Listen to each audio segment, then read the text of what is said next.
more than just being the DP and being considered the leader of the Mount Kenya region to, endear himself to the voters in the region amid the growing discontentment within not only the region but the party. They talk about the coffee sector as well. But one thing that President Uhuru Kenyatta then came under fire for was the demolitions. And they say former President Uhuru Kenyatta was accused of insensitively and acting inhumanely during demolitions at Mukuru Kwanjanga slums on December 27th, 2021, almost 3 years ago. But now the RUTO administration is on the spot over demolitions in the famous Gikomba market, Mathare and Mukuru. Again is the issue of the high cost of living, and they say RUTO and allies accused Uhuru Kenyatta of triggering the high cost of living as a result of the Finance Bill 2018, which they claimed increased their fuel prices. But Kenyans are still complaining of high fuel cost and introduction of hefty taxes as it stands according to the Standard, which again is the same thing they were complaining about back then. Now you can get a detailed story on that particular report on page 4 of the Standard this particular morning. And they've also talked about the ban on Mogoka and Embakasi North MP here. They've taken a word of what Embakasi MP James Gakuya said, and they said RUTO must understand that the people is authorizing to be evicted are the same people who voted for him. Now, during the campaign period, just to quote what the president said mambo ya kubomolea watu manyumba bila kujua anaenda wapi ama wataishi wapi hayatashuhudiwa kwenye serikali yake iwapo angechaguliwa. Now he's been elected as the president, but the same seems to be the case, because a few houses, a number of Kenyans here in the capital, Nairobi especially, have lost their homes, and more others, there are more who are facing demolitions across the city. Now, where does the president stand on this in terms of what he said then during the campaign period, and now that his administration is overseeing the demolition of residential areas or houses of various people here in the capital? Now, on the front page as well, there's a story on page 8, and they say widen the tax net, Treasury told as Finance Bill faces resistance. Now remember, the Finance Bill 2024 is just gaining momentum, and the public participation began yesterday, I believe. But there are a lot of proposals in that particular bill that have elicited mixed reactions, and most of it being opposition or resistance in terms of the proposals. And yesterday, various bodies, including ISPAC, appeared before the committee to give their views. And they say ISPAC says only 6.3 million taxpayers filed their 2022 tax returns by June 30th last year. They say the accountants also say that the government needs to seal revenue leakages. Now they say 15% is the percentage in terms of the number of taxpayers, the number of people in the country who are contributing to income tax in a population of 52 million individuals. Only 15%. Now remember, we'll be of course looking more into the finance bill in our bulletins, even as we try to keep you informed and let you know what are the contentious points in the Finance Bill 2024. Remember, among the issues that have elicited debate really is the issue of motor vehicle tax. And in fact, some of the stakeholders who appeared before the committee yesterday said it should be reduced to around 0.5%, not 2.5%, and they say it should be capped at 1,000. It should be capped at 1,000 shillings, and the ceiling should be 5,000 shillings, as opposed to the 100,000 shillings currently proposed. Now, there's a huge story here, dealing with matters health, and more specifically the HIV matters, and it's a story on page 2 and 3, and they say HIV kits tender as well as rock KEMSA Health Ministry. They say controversy over procurement of HIV testing kits.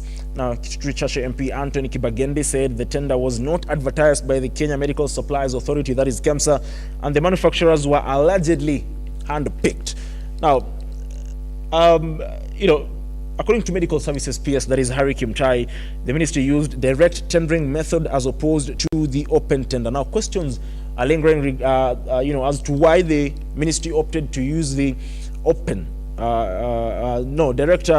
direct tendering method, as opposed to the open tender, as the Kitu Chacha MP Anthony Kibagendi argues the situation should have been. Now, in terms of numbers here, they say 15, that is the number of years that Kenya has been implementing a two-test strategy on HIV testing. Now, just to get context on this story, on page 3, they talk about HIV kits maker and the state being in a 9.7 million grant battle. They say Chinese manufacturer accuses health ministry of demanding more money for pilot study. Time and again, the ministry has been on the spot. Remember, there was the issue, of the grant in the mosquito nets, what is now famously known as the mosquito nets scandal, which saw a few officials sent packing officials from the Kenya Medical Supplies Authority, including the CEO then, that is Ms. Terry Ramadhani.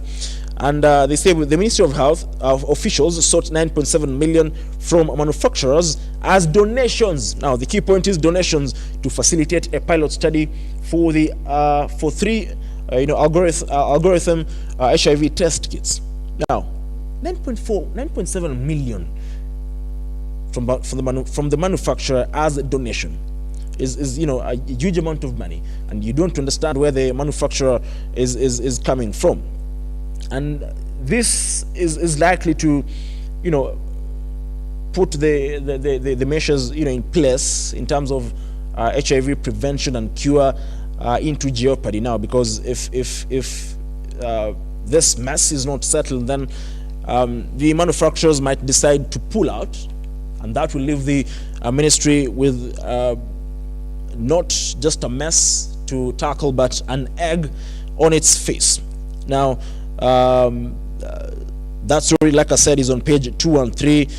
There's the acting health services DG Patrick Amoth and what he says in regards to that particular scandal. Now, just because of time, there's the issue of Mogoka as well. They say to ban or not, why intoxicating Mogoka politics splits leaders. Now, probably this is the reason as to why the president has been forced to intervene, because we all know that Mogoka and Miraa, crops grown in the larger Mount Kenya region, and more specifically Embu counties and Meru, to be specific. And in fact, yesterday, the residents of Embu County demonstrated or held demonstrations calling on the president to intervene, because that is what they depend on to fend for themselves each and every single day, and to even pay school fees for their kids. And there were placards. They were talking about this being the time for Governor Cecily Mbarire and President William Ruto to indeed show that they are in government. They are, in the context of the residents of Embu County, they are in government. Now, like I said again, the president is expected to convene a meeting with political leaders from the affected counties next week, but a stakeholders meeting has been scheduled for Monday in Embu County. The president yesterday said he spoke with the three governors, that is the governor of Taita Taveta, the governor of Kilifi, and Abdul Samad Sharaf Nasir of Mombasa, and they agreed to attend the stakeholders meeting scheduled for Monday. Now, as I wrap up this, the review on the Standard is that on the back page on the sports stories, they talk about Chebet eyeing more history in Paris in the Olympics after world record show. Remember, Beatrice Chebet broke the world record in the 10,000 meters in Eugene, Oregon, in the just concluded Diamond League over the weekend. And of course, they say Chebet will now set sights on bagging a double in the 10,000 meters and 5,000 meters in the Paris Olympics slated for this summer. Now, Chelsea have appointed Enzo Maresca, the Leicester City boss, as their new manager, and he has been given a 5-year contract at the London-based outfit. Remember, by the way, this is the first time I'm coming here on the Morning Drift after Manchester United won the FA Cup. And I know even my director this morning, Jeremy Como, will not be very, very comfortable with me talking about United winning the trophy, because he supports Arsenal, the team known as the Gunners, but I call them the Gunners, but with no firepower, because they were gunned down by Manchester City and failing to win the league, meaning they ended the season trophyless. Unlike Manchester United, we can't talk about the same when it comes to Manchester. But anyway, remember, by the way, It is the second consecutive season they're going trophyless, with talks of United being Arsenal being a very big team.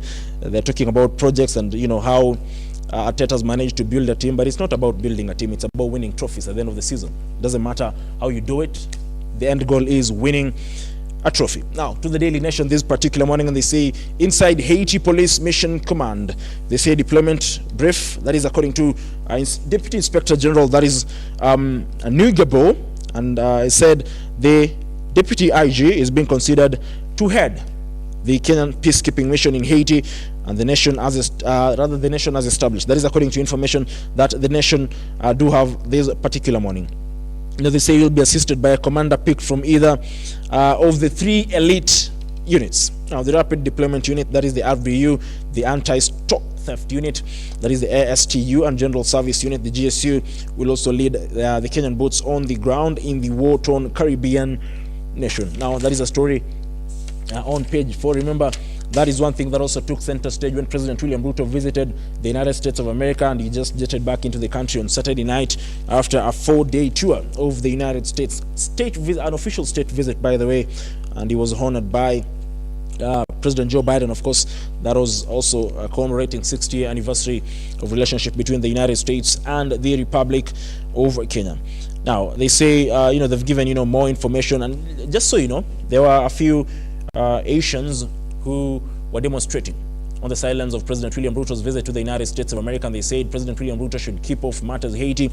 And they say, Haitians are vocal about their objection to the peacekeeping mission authorized by the United Nations Security Council.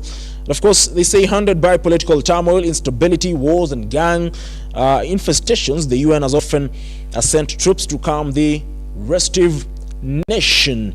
But diseases brought in by the visiting troops, cases of human rights violation, and feelings that their sovereignty is being trampled on, have made Haitians wary of such missions. Now, time will tell. You say only time will tell what the mission, whether the mission will be successful or not, and what can the Kenyan troops do. Of course, it is not only the Kenyan troops, there are troops from other countries, including the likes of Benin, who will be going to the Caribbean nation to try and restore sanity. Now, before I move away from page 4, I will go back to the front page. There's a story here on page 5, and they say Treasury proposes budget cuts for President Ruto, Deputy President Rigathi Gachagua, and Prime CS, and the CS for foreign diaspora affairs, that is Musalia Mudavadi. And they say the funds are set to be reallocated to coffee reforms, tree planting, and state visits. Now, remember yesterday the PS for Finance, that is Dr. Chris Kipto, appeared before the National Assembly Finance Departmental Committee on Finance. And there are certain issues that have been raised in regards to the budgetary allocations. Remember, the office of the Deputy President was on the spot just a few weeks ago in regards to its budget and the funds they were asking for. And they say here the National Treasury has asked the Budget Committee to cut allocations for the 3 senior officials in the Kenya Kwanza administration, even as it sought an extra 17 billion for the current financial year. And of course, they talked about wanting the office of the president to reduce its budget by around 800 million, that of the DP by around 200 million. Just in numbers, they say 10 shillings is the price jump over 400 gram of loaf after the imposition of the 16% VAT, that is the value added tax. Now, 20 billion is the budget allocation to the office of the president, his deputy, and the prime CS, and of course including State House as well, 20 billion. Now, Treasury seeks to reduce that particular allocation. Now, just before we wrap up things on the local dailies, they say Gachagua seeks new party amid fallout with President William Ruto.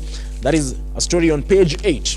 And I don't talk much about that because we'll be talking about that in our conversation, but that again shows that there's a simmering row within the ruling party. And they say TND Secretary General says the party has been in talks with people allied to the DP for a possible political deal. That is the TDP, the New Democrats Party. Now, we'll be talking about that in our conversation this particular morning with Miss Ruth Bola, and of course Kennedy Sankara. But at this particular moment in time, I just want us to take a brief breather. Then we'll be back with a few items making headlines on the news this particular morning. Don't go away.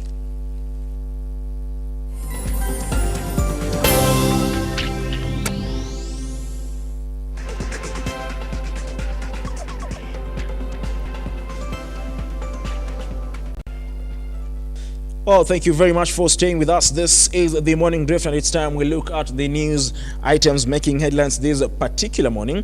And of course, the High Court sitting in Embu yesterday suspended the ban on Mogoka imposed by the three counties of Mombasa, Kilifi and Taita Taveta. Now this comes amid a meeting chaired by President William RUTO on Monday night with leaders drawn from Embu County, a meeting that sought to quell the fire. Let's have a listen at that particular story. As the debate regarding the decision by Governors Abdul Somad Sharif Nasser and Gideon Mungara to ban the transportation, distribution and use of Mogoka in their counties, a move that has forced President William RUTO to intervene, the High Court in Embu has temporarily suspended the ban.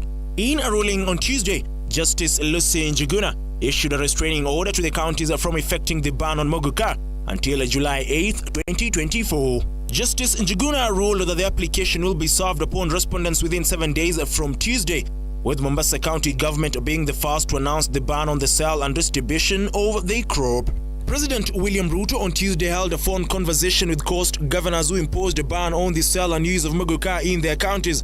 The president having talks with Governor Abdul Somad Sharif Nasser of Mombasa, Gideon Mungaro of Kilifi, and Andrew Mwadime of Taita Taveta through his X account, revealing that the leaders agreed to participate in a stakeholders meeting to address the move to ban Mogoka in the three counties. The Commander-in-Chief also noted that a meeting between leaders from all affected counties will be held next week to discuss the way forward. This follows a meeting convened at State House Nairobi by President RUTO, a meeting that brought together leaders from Embu County led by Governor Cecil Mbarire and attended by Agriculture CS Franklin Methika Lenturi. It is during the meeting that Lenturi explained that Mogoka is a scheduled crop under the Crops Act 2013 and mirror regulations of 2023. RUTO further ordered Agriculture CS Methika Lenturi to convene a forum of all parties and stakeholders concerned and come up with a solution. This comes amid demonstrations by residents of Embu County who protested against the ban, calling on President William RUTO to find a lasting solution. This was so unfair of Governor of Mombasa and his colleagues. You know, waking up and deciding that we are going to ban a cash crop that has over 105,000 farmers in Embu alone. In fact, if we follow that, that chain, we have over a million people affected. So this was so unfair. These are what we call insensitive decisions. Rais wetu William RUTO aingilie kati, angalia maslahi watu wa Mogoka, aingilie kati watu wa Embu. Unajua Mogoka ndiyo cash crop yetu. Hakuna kazi nyingine tunafanyanga ni kuuza miraa. Elsewhere in Garissa County, SUPKEM leaders have called on governors drawn from the northeastern region to follow suit and ban the crop in the region. Tunataka governors kutoka Garissa, Wajir, Mandera, Isiolo, Tana River, Marsabit wafuate hiyo mfano na hiyo drug isimamishwe katika hizi county, kwa sababu tumemaliza afya ya watu wetu, tumemaliza elimu ya watu wetu, tumemaliza rasilimali ya watu wetu, na inaongeza hata mambo ya security. Ian Keitane, Lookuptv. Now still staying on the same, to ban or not to ban Mogoka has been the big question in recent weeks, as leaders in the coastal region raised concerns about its effects socially and in building the economy. Now farmers and traders on their part say the Mogoka farming is their livelihood. And of course, Majid Hussein was on the streets just to look at what Kenyans have to say in regards to the same. With concerns arising over the recent ban of Mogoka in some parts of the counties, President William RUTO yesterday met with the leadership of Embu County led by Governor Cecil Mbarire to discuss the matter.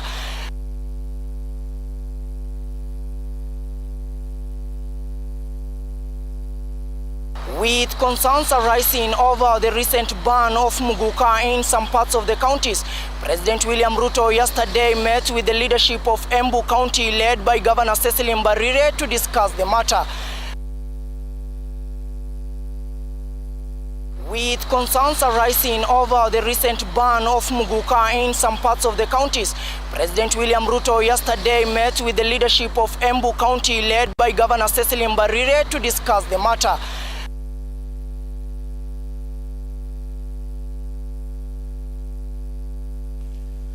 Apologies for that. The National Treasury Principal Secretary Dr. Chris Kipto was yesterday grilled about plans to lower the national debt burden at a time when Kenya has a projected fiscal deficit of 514 billion shillings in the coming financial year. Now, during a meeting with the National Assembly Public Debt and Privatization Committee, Dr. Kipto further stated that the public debt stood at 10.5 trillion shillings as of April this year. 34.7%. This makes us one of the, when you look at the average for most countries in Africa, we're talking about 27. Ours is much higher. So the point is that we must make a choice on how to finance our budget. PS Chris Kipto told MPs that there was a decline in revenue collection for the current financial year, insisting that the said deficit would be financed through domestic borrowing of 258.9 billion shillings and projected external borrowing of 256.8 billion shillings, as members sought details as entailed in the 1.2 trillion shillings undisbursed loans, which Kipto complained was as a result of relatively high costs and commitment fee that the loan has attracted for the past 7 years. This is what we have attempted in the fiscal year coming next year. We have tried to cut expenditure drastically, and I know many people are not happy with that. According to the PS, the public debt as of 30th April 2024 stood at 10.5 trillion shillings, representing 65.3% of the gross domestic product of the country, alluding that the government intends to keep the fiscal deficit at 3.5 and not at the current 5.5, sentiments that reveal that currently, as it is on deficit financing, for every 100 shillings revenue collected, 6 shillings is used to pay debts, urging respective stakeholders to live within means by rationalizing expenditures which will minimize borrowing. It's like 70% of what we get as taxes will be used to settle this, minimize how much we borrow. Because to me, it's not sustainable going forward, where we have to keep borrowing the way we have been doing. And committee members led by Chairperson Balabala MP Abdi Shure Omar grilled the PS, Treasury and team on a raft of other public debt-related matters, including Treasury's plans to lower the national debt portfolio, as well as strategies to cut on unnecessary government expenditures to minimize borrowing. Talking about debt. So if there are any reforms, as you said, to the law, it will be good we move first so that we're able to give also Kenyans that assurance that we're doing everything we can to make sure they understand what their debt portfolio is and all that, how it's being managed. At times there's that delay in terms of implementation. I would want to hear whether there are any plans to involve some of these departments as you sign for these loans, so that you don't have that long delay, because that's what causes commitment fee actually. Moving loans and taking a decision to say they are not necessary, we cancel. And then we have identified a few that we need to cancel even within the World Bank. And that critical analysis should actually be able to unlock a situation where we can reallocate existing portfolio rather than taking new loans. Stanley Lugaria, Lookuptv, Nairobi. Now, university vice-chancellors and principal of constituent colleges have affirmed that the new university funding model is operational. Now, speaking at State House Nairobi, where they met President William Ruto, the leaders noted that in 3 years, financial challenges facing universities will have been sorted out.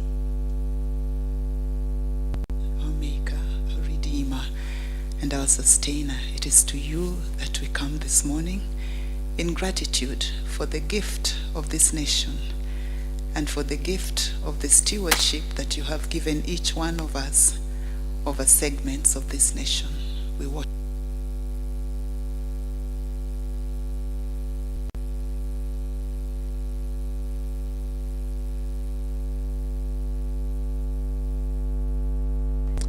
Now, To a very sad story, and 2 children died in the areas over Tuesday morning after a fire razed down their home in Kagumo in Kirinyaga County. According to police reports, the fire broke out after their mother left the 2 aged 4 months and 4 years old to rush to the shops. Eyewitnesses now say that the fire spread too rapidly and efforts to save the children proved futile. Investigations have been launched to establish the cause of the fire. As the night fell on Monday night, so did the lives of the 2 children who tragically burned to the death of Kagumo, Kirinyaga County. Police reports now indicate that the fire started around the same time that their mother had left to buy a few things at the shop. Jana usiku kama saa 1:30 saa 2 hivi kulikuwa na janga la moto na ilikuwa mbaya sana. Na wakati nyumba moja mama ya watoto walienda, wale waliaga wawili alienda kununua mboga hapo tu nje karibu, ndio moto ikaanzia huko. Labda kunaonekana kama ni kando, sababu token yake anasema ilikuwa imepima, ndio ikasababisha hiyo nyumba zingine zote. Unfortunately ndio watoto wake wawili wakapoteza maisha. According to the fire marshals and locals in the area, the fire spread so fast and blocked the door entry of the house, making it impossible to save the 2 children aged 4 months and 4 years. Kuna nyumba ziliwaka, lakini zimamoto walikuja na wakafanya hima wakasima moto, lakini kuna watoto wawili waliaga wa mama mmoja. Na ninashukuru hata askari hapa, kwa sababu wakati niliwaambia kuna moto walikuja haraka na wakaanza kazi yao. Chief of the Kirinyaga County Fire Department, John Kiama, has stated that the police have initiated an investigation to determine the source of the fire, which is said to have destroyed property of unknown value. The bodies of the children were moved to a local mortuary awaiting for postmortem. Hapa Kagumo kuna nyumba inawaka na tukakuja biubiu kuja kutuone kama tutaokoa maisha, tukaanza kupambana na hii moto, lakini wakati tulifika tulikakuta nyumba ni sabao, nyumba zote ni salento, zilikuwa 20 na moto ulikuwa mkubwa sana. Tukapambana na hii moto, na wakati tulimalizana na moto tukakuta watoto wawili wamekufa. Mmoja ni kijana wa miezi 4 na huyo mwingine ni wa miaka 4. Naomi Akot, Lookuptv. Now, a middle-aged woman has been arraigned in an Eldoret court over the kidnapping of 2 children and demanding 1 million shillings ransom. The children, aged 10 and 9, were taken from Uruma Estate in Uasin Gishu County and had been in the hands of their captors for 4 days before the arrest of the kidnapper. Now, Chief Magistrate Dennis Mikoyan has granted police 7 days to conclude their investigations.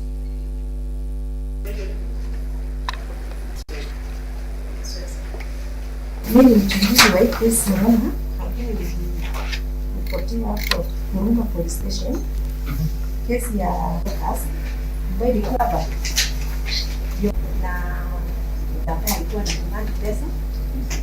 Pia kuna washahidi ambao tunahitaji waandike statement.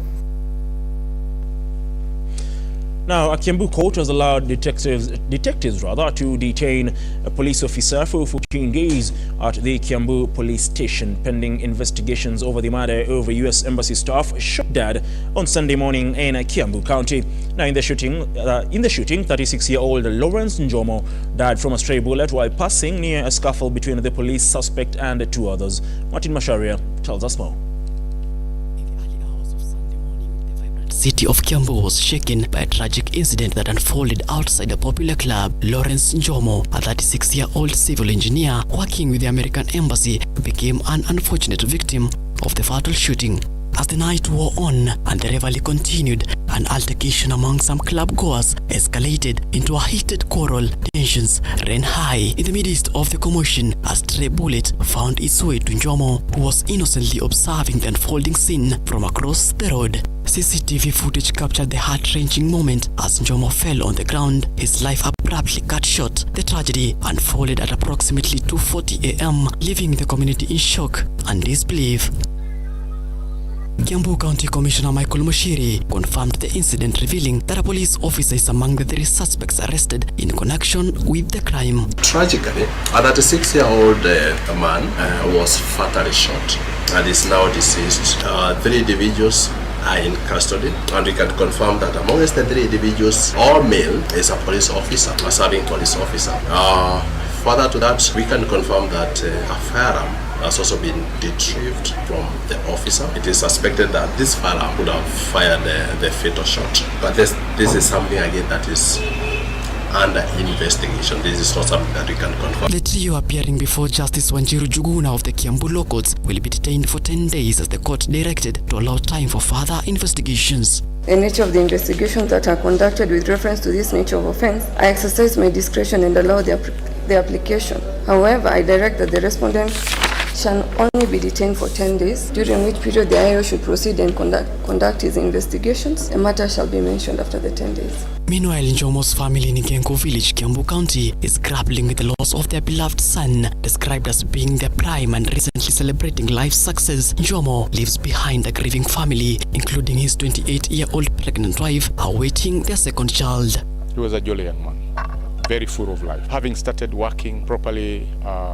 less than a year ago, married with a 2.5-year-old boy and another one on the way. I would say he was at the peak of his life. Gotten a good job. He's an electrical engineer with the American Embassy. And his friends and his brothers and his relatives will tell you, a jolly young man, very generous to the core. Martin Masharia, Lookuptv.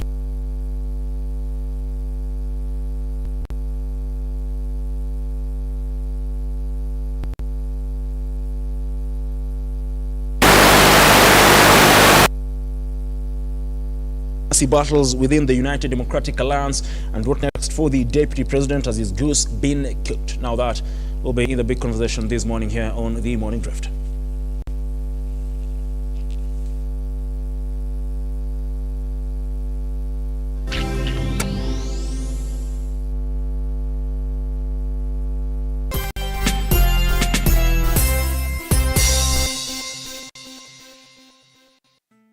Once again, tuko hapa Angel Center for Abandoned Kids, all because of you. My name is Catherine Wanjiru Njero. I am the admin, Angel Center for Abandoned Children. Our founder is Wamaitha Mwangi. We currently have 64 children, 32 going to school, and among those 32, 2 are special children, and we are left at the home with 32. Now the toddlers and the infants. To the RUTO Foundation, thank you so much for remembering us. Guy, we lack words. We lack words. We don't know what to say. Thank you for remembering us. You made a promise and you have delivered. And may God bless you. To my fellow Kenyans, as usual, cheza loto, sio ndoto. Angel Center tumeshinda loto. Every time you play Lotto, 25% goes to the RUTO Foundation, which supports our fellow Kenyans through various causes. Thank you for your help. Together, we are changing lives.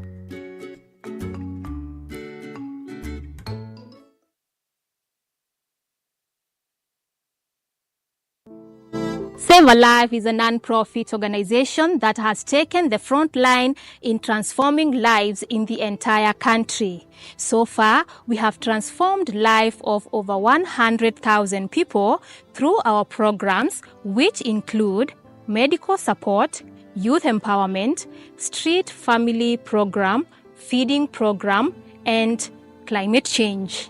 Join us today as we transform lives.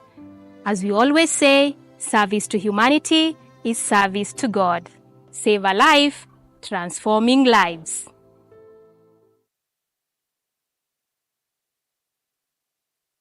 Are you a junior secondary school, a college, a TVET institution, or a university, and you want to advertise your intake? Book now and advertise with us today on both Lookuptv and all our digital platforms. Call us today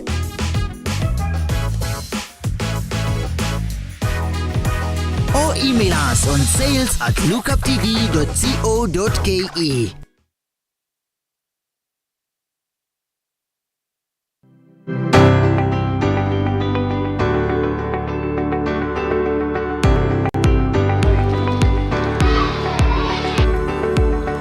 Wanafunzi wamefunga wamerejeshwa shuleni na wanaendelea na harakati zao za masomo. Na vile vile wazazi wanajitahidi jinsi wawezavyo, ukiangalia jinsi mandhari yalivyo, wanajikakamua angalau baada ya siku wapate karo. Second term is a very critical term.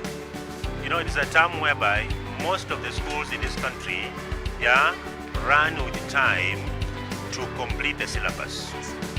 To then now embark on revisions. Tunavyoangalia shughuli ya masomo inaendelea na wanajituma angalau wawezavyo ili kuandika lile litakalokuja na lile ambalo wanahisi kwamba ni la busara. Kama sasa tumearrange program na walimu ya kwamba waweze kuja asubuhi na lesson nyingine moja jioni na weekend moja. Mungu akitujalia nafikiri that we will be able to recover the time lost.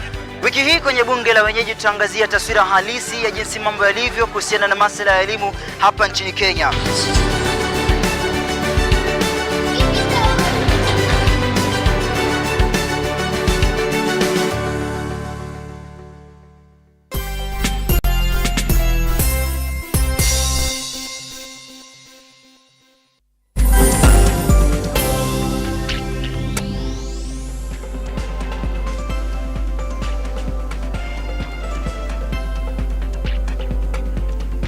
A very good morning to you once again. Just in case you're joining us, this is the Morning Drift and you're just in time for the big conversation this morning.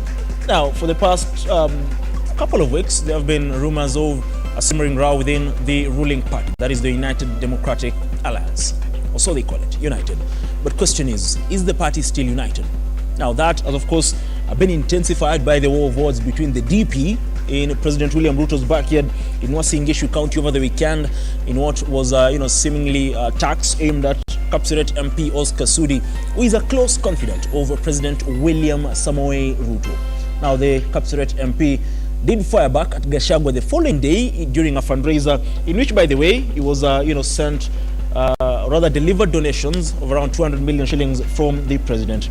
Now that puts a lot of jeopardy in the ruling party, and what does that mean to Deputy President Rigathi Gachagua, even as there are talks of the DP, the DP's close allies trying to secure the TND, that is the Democrats Party, as in case the DP will be rather ousted from the ruling party.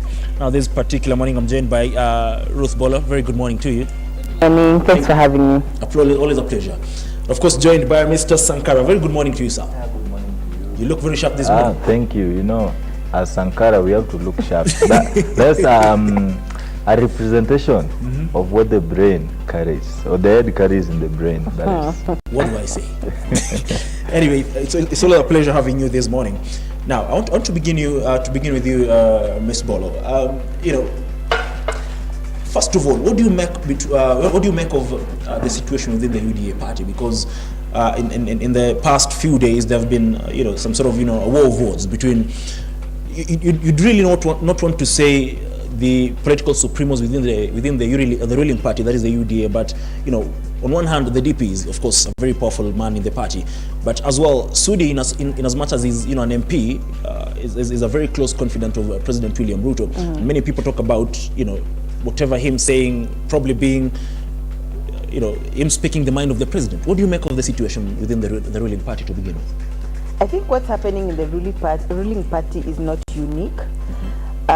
It's happened previously in every other political party, and I know ODM is equally about to have theirs very soon. Theirs will be the mother of all splits, but I think, number one, I don't know whether to call it the curse of the deputy president's seat, because we saw this even when the current president was with the former president Uhuru Kenyatta, and then at that time they then blamed it on the former prime minister.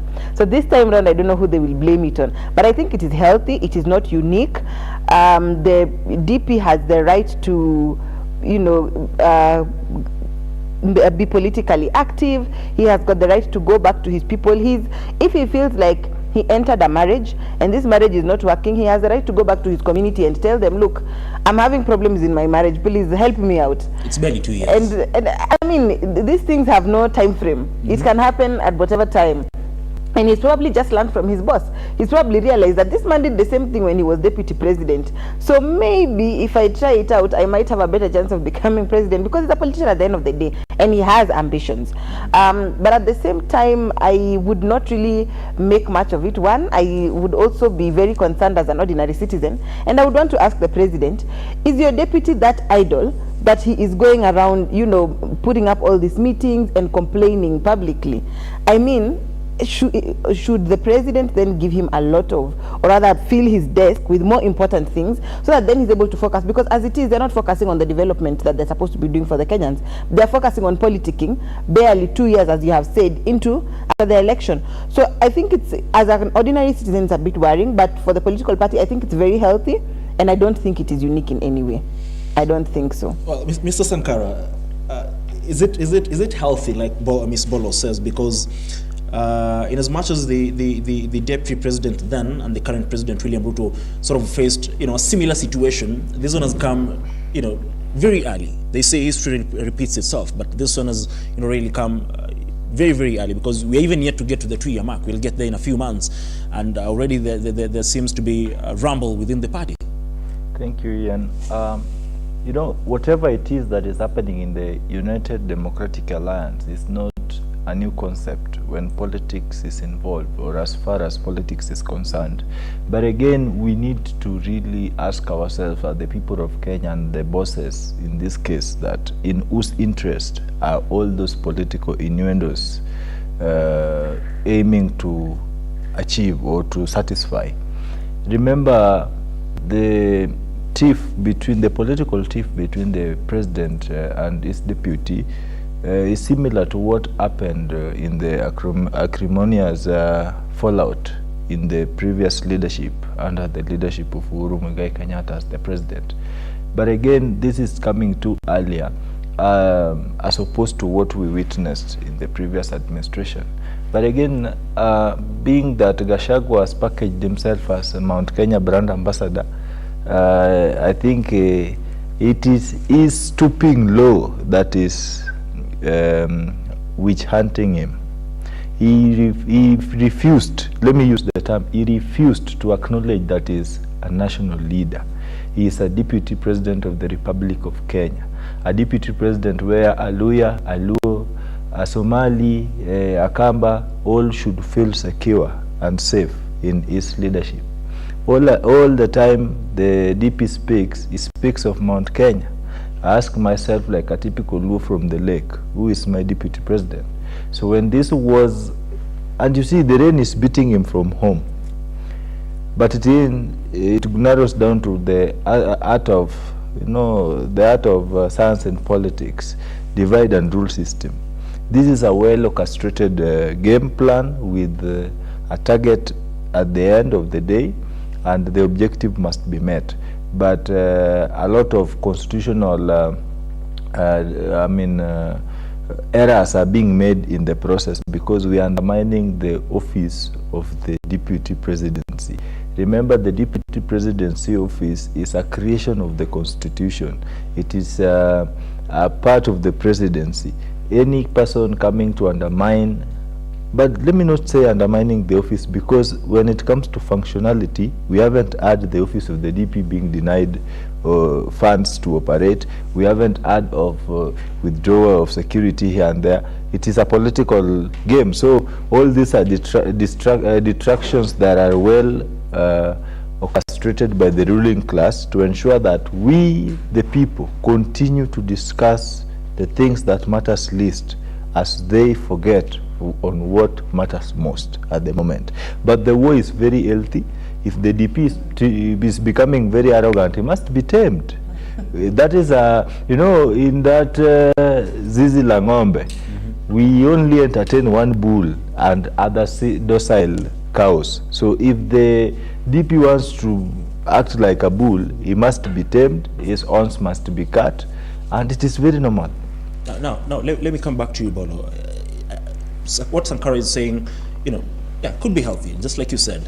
But the DP, again, in What's English on Saturday, he said a few people close to the president, and they said in Kiswahili, umemea pembe. And of course, you'd want to believe he was also attributing to the likes of, Oscar Sudi, because Sudi is the one who really responded. Is the president using proxies to address the DP? Could that be the scenario? Well, number one, it is possible. Number two, because I know one of the issues he was having is the likes of Ndindi Nyoro and the rest. One, he must admit that even the younger politicians have got their ambitions. And nobody is going to sit, in my language, we've got a saying that says, power is not given, it's taken. And so no one is going to sit and say, because he's a deputy president, I am going to shelve my ambitions, I am going to sit pretty, I'm going to wait until whatever time he feels like he wants to exit politics has arrived, and then I can... For you to manifest your ambitions, exactly. Never. Nobody is going to sit and wait for him. Anybody who feels like time is right, whether young or old, is pushing that space. So one, we are also about to see a split in terms of a generational conflict, let me call it that, because then we've got the DP who feels like time is right for me, I should be, in terms of political parties or in terms of political power, I'm at the top of the hierarchy, I deserve this, I have been in the political system for a while, so I should be the kingpin of the area. But on the other hand, we've got the younger people who are feeling like, look, we respect you, but we also think we deserve the chance to actually exercise our political right and be able to speak on behalf of the president. We need to be able to go and represent him at certain factions. We need to be able to manifest our political ambitions, whether or not you are interested in it. It's possible that the president is using proxies. I would not be surprised, but I would also not be very sure. I mean, we've got a traveling president. He's busy thinking about when the next place he's going to travel to. He's busy thinking about the next deal, the next president he's going to meet. He barely has the time and place to even think of handling the deputy president. So if his proxies feel like, look, you do what you have to do, hapa chini tuachie, then they will do whatever they have to do to please their master. So I wouldn't be shocked if he's using proxies, but I also would not be very quick to point at proxies. I think it's just a thing of they feel the time is right. They feel like, because similarly, we saw the governor of Nyeri say that, look, the deputy president is our son. We will not allow our son to be undermined. We will not allow our son to go through this. So the likes of Oscar Sudi could be doing the same. They will be saying, look, this is our president, he's our son, and we will defend him at all costs, whether or not he has told us to step in. Well, fair enough. It's interesting because I wanted to ask you, you guys, about the governor of Nyeri, Mutahi Kahiga, because a couple of weeks ago during a church service in Nyeri County, he spoke very, you don't want to say fiercely, for lack of a better term, and he said they will not allow the DP to be mistreated or harassed by anybody. They defended the DP then, the current president William Ruto, when he was facing harassment from the previous administration, and they will stand by their son. Now, again, yesterday, the same governor talked about the issue that you've attributed to, the issue of ambition. Himself, the DP himself, feeling the time could be ripe, but also there's the fact of young leaders, and he specifically said Gen Z, who feel probably they're in a position to take up the leadership mantle. Now, Sankara, starting with you, from where you sit, come 2027, because now the game has shifted to a conversation regarding 2027. Another Ruto will pick Gachagua as his running mate then. Come 2027. First of all, because there's the issue of uniting Mount Kenya, which the DP has been vocal about. Do you feel from where you sit, or do you think from where you sit, the DP will be the outright leader of Mount Kenya region come 2027, or will he be forced to engage former President Uhuru Kenyatta because he's been begging for the same? First, let me disabuse the so-called unity of Mount Kenya. Mount Kenya is just united. Just the other day, less than 15 months ago, they were united in voice and voted for William Ruto and Rigathi Gachagua. I wonder, where did they split on political basis? Number two, there is no constitutional limitations on when one should express their political ambitions. Those positions are held in trust. We just vote you. You are just a mere caretaker. You don't personalize those seats. The problem with the former Madira MP and the current deputy president, he thinks that that constitutional office, he was born to become a deputy president. I want to tell Mr. Gachagua, this was just a favor done to you when William Ruto, the president, picked you as the running mate. And the constitution envisages as the picked running mate to be declared deputy president-elect, also similar to the position of the gubernatorial seat. Come 2027, you know, the marriage between President William Ruto and Rigathi Gachagua is similar to the typical marriage where the wife and the husband are no longer in good terms, but because they've given birth to children, they say, let us just stay together for the sake of kids. So because the constitution limits the appointment of a new DP, they will just travel in this vehicle together till 2027. In Swahili, I would say, Gachagua na Ruto wamepanda gari moja. Gari imetoka Kisumu inaenda Nairobi, lakini Gachagua alipewa kiti. Na along the way, watu wengine wakaingia kwa gari, juni kama yeye kuvaa suti kama yangu akaambia wewe chukua hii sambaza. Sasa he is still within the vehicle but moving towards the same direction but not with the same comfort. A lot of things have happened in between. And come 2027, I will tell you for a fact, the president did not pick Rigathi Gachagua as his deputy out of choice. Circumstances compelled him. I'm speaking as one who was the national youth leader at ANC, an affiliate party of UDA, and I was one of the youngest people who was in the compound of the deputy president William Ruto when Rigathi Gachagua was being picked at as the DP of the coalition. I left that compound at 3 a.m. I mean at 1 a.m. and I got to my place at around 3. So I can tell you the circumstances that surrounded the picking of Rigathi Gachagua was not on merit, but it was on other things.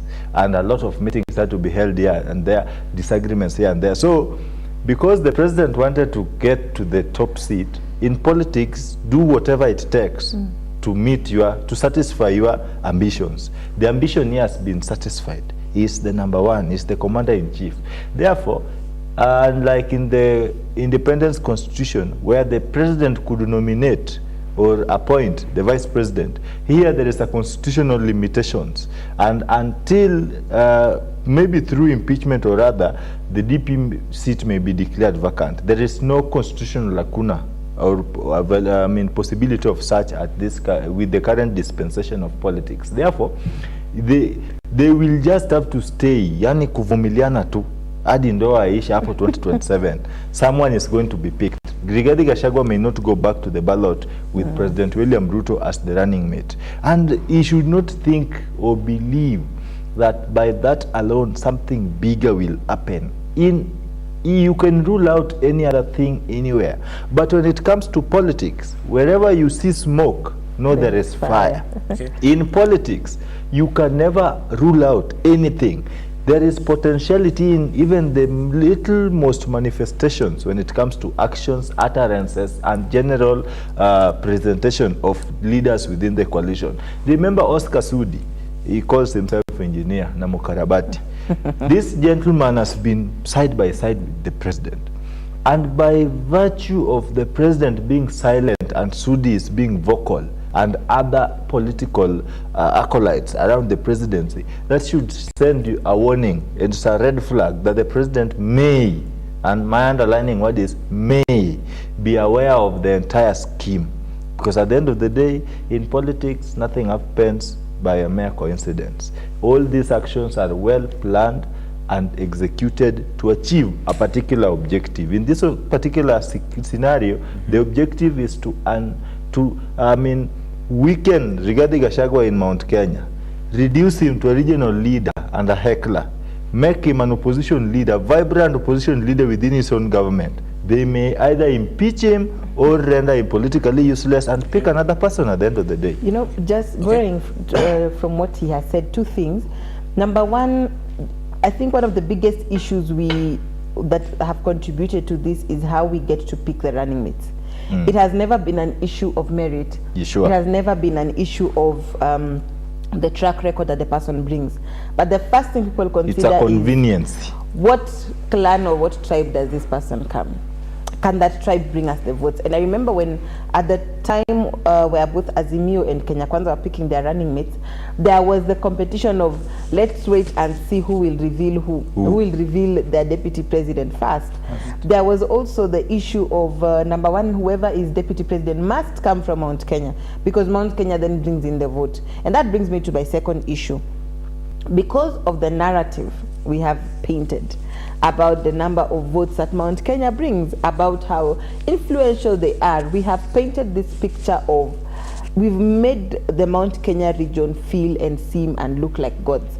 So they then have, exactly, so they then have the right to be entitled, because ideally they will say, look, all of you were, fighting for our attention, and we decided to come behind you. So because we were the deciding factor, then we have the right to lay, our demands on the table. Similarly, in previous situations, anytime Mount Kenya has coughed, they will have a delegation sent, or they will have a delegation, going to meet the president. They will have a delegation, spoken to. Look at even the distribution of the positions in government. And so they have the right to be entitled, because ideally they are saying, look, previously anytime we have asked for something, you have given it to us, so why are you stopping now? And two, like you have rightfully said over and over again, we are the biggest, we were the deciding factor in the last election, so you owe your seat to us. That's what they're saying. And so they have the right to feel and think like that, because that is the perception that has been painted. So I think for me, those two have really stood out. One, in terms of how we were picking the deputy, how we're picking the running mates. And you could even see in terms of the coalitions that were being formed, these are not coalitions because they've got the same ideology or because they've got, similar thinking, but it was a thing of what tribe are you coming with? How many votes can you bring on board? And the tribal outfit, mathematics carried the day. Yeah. Remember, on the delays on picking the deputy president, or the deputy the running mate to the presidential candidates, it took quite some time. All sides were keen watching on which side, whatever they are going to take. I think this opportunity entrenched further the ethnic bigotry and the ethnicity that we've been fighting against in this country. We shelved the political, we revoked the political powers of over 40 plus million Kenyans and took it to one single region to make the final decision. I think going forward, these are things that we can possibly avoid. If Rigathi Gachagua was elected on virtue or appointed, let me use the best term, if Rigathi Gachagua was appointed to be the running mate of Kenya Kwanza coalition on merit, today you would be defending its position on merit, not on ethnic background or from the ethnic extraction perspective. He would be speaking as the deputy president of the Republic of Kenya, elected by Kenyans all over the country. But here you see the man is talking like, I am the senior most leader from Mount Kenya. And I wonder, why should I even defend Rigathi Gachagua as a Luo from Lake Victoria? You see, we need to align these positions, we need to align our political ambitions with the ethics and moral laws that governs governance, leadership and political progress in a democratic society like Kenya. And that's why at times I do say, Kenya, we are not really democratic, but we are the democradura, something of the sort. I do not want to explain much on that, but we are not a fully functional democracy. Okay, before I pose my next question, I want to hear from you both, because you've talked about the factors surrounding the choice of the DP, the running mate, and it's more specifically regarding Gachagua. Now, the fact that I don't want to connect that with the fact that is so much trying to put himself out there as the outright leader of the Mount Kenya region. He's talking about unity, and that brings the factor of influence when the president was picking a running mate, because at that time it was perceived that President RUTO had the support of Mount Kenya citizens and voters, despite of the choice of the DP that he did go for. And that gave him the liberty of picking someone who bring something different on board. And you've talked about several attributes, and most specifically probably also was the issue of financial muscle. What do you bring on board? Now, is that one of the things that is really running behind the mind of Deputy President Rigathi Gachagua, that I was not really picked because of my influence in the region, but because of other factors. But now that I'm there, 2027 might be different. So I have to be influential by then. They say getting to the door is not normally the problem. But once you get into that door, are you able to sustain your presence in that space? Are you able to maintain your relevance in that space? And I think you could be right, because that's what he's grappling with. And so whereas he knows that he was not picked outrightly because he was the most favorable in Mount Kenya or whatnot, he's got to ensure that he maintains his relevance. He's got to ensure that at no one point someone will overlook him and say, look, he doesn't bring anything on the table, why don't we go for so and so instead? And so that is possible. But also, I don't think this came to him as a surprise. I think at the back of his mind, getting into the race with the President William Ruto and accepting to be the running mate, he knew that I'm not the most favorable, because I'm sure he could hear the whispers across board. I'm not the most favorable, and he could hear the laughter. So I am going to ensure that at some point I am able to regain that power, that at some point I am able to stamp that authority.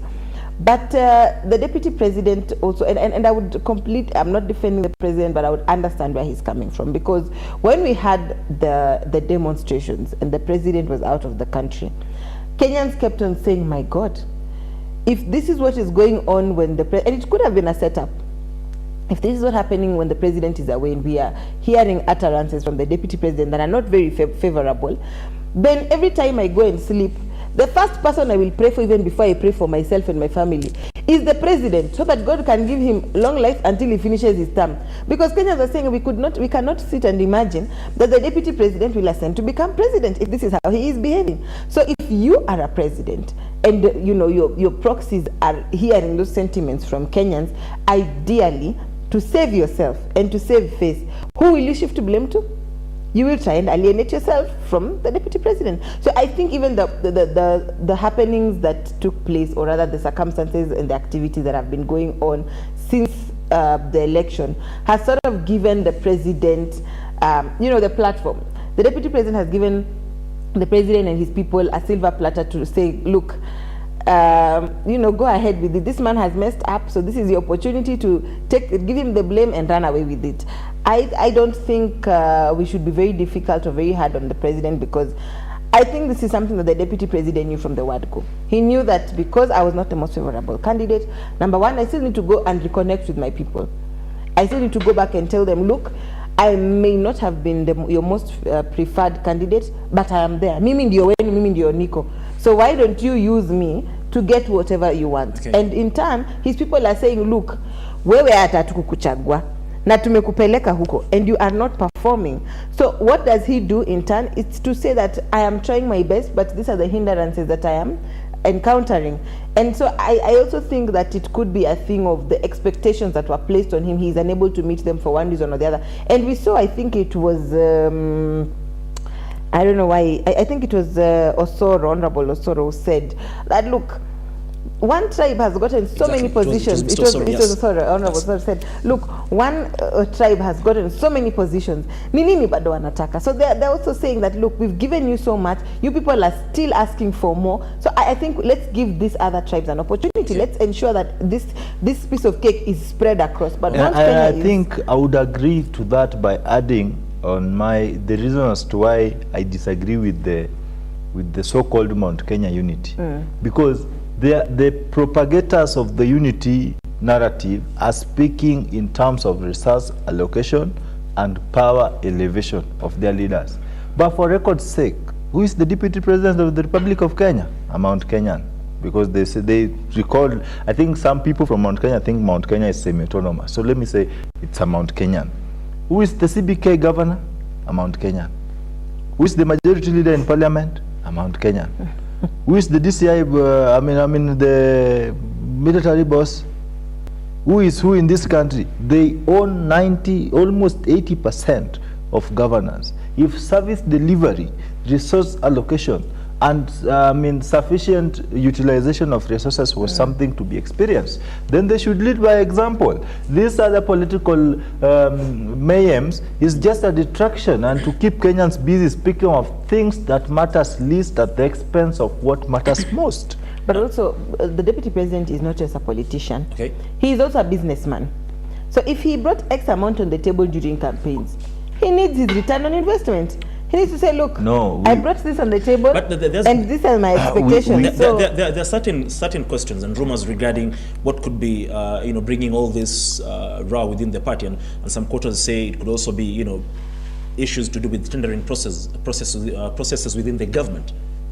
Because it's not, Sudi has been the outright person who's been, attacked. To say that, but there have been other leaders who've been called out, and the attacks seemingly, channeled to them. And that one is may be CS true. Kipchumba Murkomen. That may be true because you had the DP asking, where is this young MPs getting millions of money they're splashing into the Arambes? As a public procurement practitioner, I would tell you that government in most instances do deviate from normal procurement practices in favor of political affiliates in contravention of the set regulations under the Public Procurement and Regulatory Act. And this is one of the diseases that is killing this country. Actually, our profession, procurement, public procurement, is number one or one of the leading institutions or careers through which government money is looted outrightly. Someone would procure a pen that cost 15 shillings at 80 bob. You saw the other time Waiguru was purchasing things that go for 50 bob at 280 bob. Something that goes for 50 bob is being priced at 2,000, but because it's within the budget, they get a language to manage the questions. Then now when the DP, maybe the tender award goes to the other side, the president is very strategic.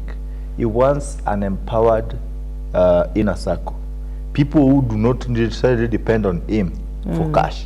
So he empowers these people, and then with the power, money is very powerful. Money speaks. So with money, with the power of money and political exposure, these gentlemen feel like, Rigathi Gachagua, the deputy president, is just a former DEO and a former Madeira one-term MP. Yeah, what can he tell us? And some of them have even come out outrightly and loudly and told him, you came and found us in politics. You just came the other day. Please take your time. So we respect you. I think it was a leader from Mount Kenya. He said, we respect you as the deputy president. But remember, some of us are more mature in politics than you. You have to take your time. So you see, with all this, it takes us back to where we are coming from. The metrics laid and followed when it comes to the choice of a running mate. In most instances, like in this case, I would say before a gunpoint, that Rigathi Gachagua, the deputy president of the Republic of Kenya, was not picked by President William Ruto because he was the most favorable or qualified personnel for Mount Kenya to sit in that seat. However, or rather, he was picked because of financial muscles and balancing political questions. All this culminated into a conveniency. Conveniency ni kama form. Form is temporary. Class is permanent. So Gachagua got into government as on the basis of form, but government is run on class. So he's really finding it hard to fit in this class because this class has got a particular way of behavior when it comes to utterance, carrying out yourself in public. These are something that the deputy president is still battling with daily, in and out. So he really has to fasten his seat. Otherwise, the Sambaza may leave him on the surface of the vehicle. I want to ask you both, starting with you, Ms. Bolo, the Uru factor in 2027, because the former president might have a role to play come 2027. In fact, specifically in the Mount Kenya region, and then the DP sort of might have realized that, because in the recent weeks he's been talking about how he wants to meet with the former president despite the constant attacks towards the president then and the now former president Uhuru Kenyatta. Do you think former President Uhuru Kenyatta will play a very, very significant role in the 2027 general elections? I definitely think he'll play a significant role. Even now, I think he plays a significant role. I mean, this is a man who people expected to retire from active politics, but He held the NDC of Jubilee Party and still rightfully went back to lead his party. And so I think he still has a role to play, and whether they like it or not, whether they want to admit it or not, this is someone who is still loved by, as Sankara is calling them, Mount Kenyans. And we've seen them, you know, severally tell even the deputy president, look, put your pride aside, go and look for your big brother, the former president, talk to him, ask him for guidance, work with him, tell him to give you the loopholes, because he has worked with this man before. He has, you know, walked this terrain. So talk to him, sit with him, let him guide you. And over again, you in all those meetings that they've held, you will not miss one speaker saying that, look, we respect you as our deputy president, but you must look for our other son. You must look for the former president, sit with him, talk to him and ask him. So I think he's definitely still quite strong in the region. He definitely still has a say in the region. And the deputy president needs to just put his pride aside. And because again, they say in politics, there are no permanent friends and there are no permanent enemies. So he should just put his pride aside, go and look for the former president, have a sit down with him, and now chart the way forward. Because the people, even the elders of Mount Kenya, are still looking up to the former president for advice. So come 2026, if the former president stands up and says, look, we gave this man a chance, he has performed below, you know, way below our expectations. We've seen his public utterances. We've asked him for ABCD. He's been unable to deliver. Let us go this other direction. Then you will see that the larger Mount Kenya region is most likely to follow behind the former president. So I don't think he is a factor that needs to be ignored. If anything, if I were the deputy president, I would have looked for him as soon as yesterday. Okay, fair enough. Mr. Sankara, now, Nyeri Governor Mutahi Kahiga talks about section of leaders, and he specifically mentioned the Kirinyaga Governor Anne Mumbi Waiguru. Now we all know that Waiguru will be finishing his her term as the governor, because the 10-year constitutional according to the constitution ends in 2027. Now, one interesting thing that you want to look at in terms of the sentiments made by Mutahi Kahiga is that during the G7 launch for the the women governors, President William Ruto said it is time we have a conversation as a party that if the UDA will field a male presidential candidate in the coming elections, then the deputy must be a woman. Now it is we all know, it's common knowledge that President Ruto will defend his seat come 2027. Absolutely. Now that as well seems to have thrown a spanner into the works in terms of where Gachagua comes from, in terms of is he now looking at a situation where Anne who was the governor of Kirinyaga could be a competitor in terms of being selected or appointed or chosen as the running mate for the 2027 presidential election? Allow me first quote the prominence of the President Emeritus Uhuru Kenyatta in the 2027 election cycle. In 2022, the President warned Mount Kenyans against electing this current administration. And true to his word, the administration has chewed their business with taxation left, right, and center. The business class community is now crying like an angry baby.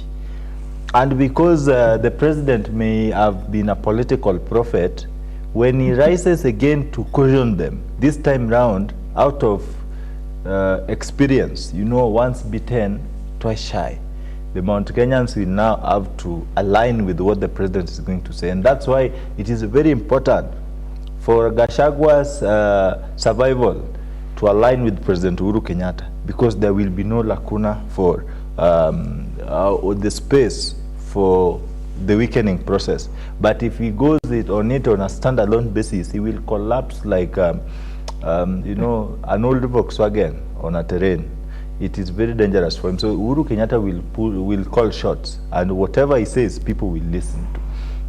And then you're asking me about Mutahi Kahiga and Kirinyaga Governor Anne Waiguru. Let it be known that in response to G7, the gubernatorial women caucus, that the president made remarks.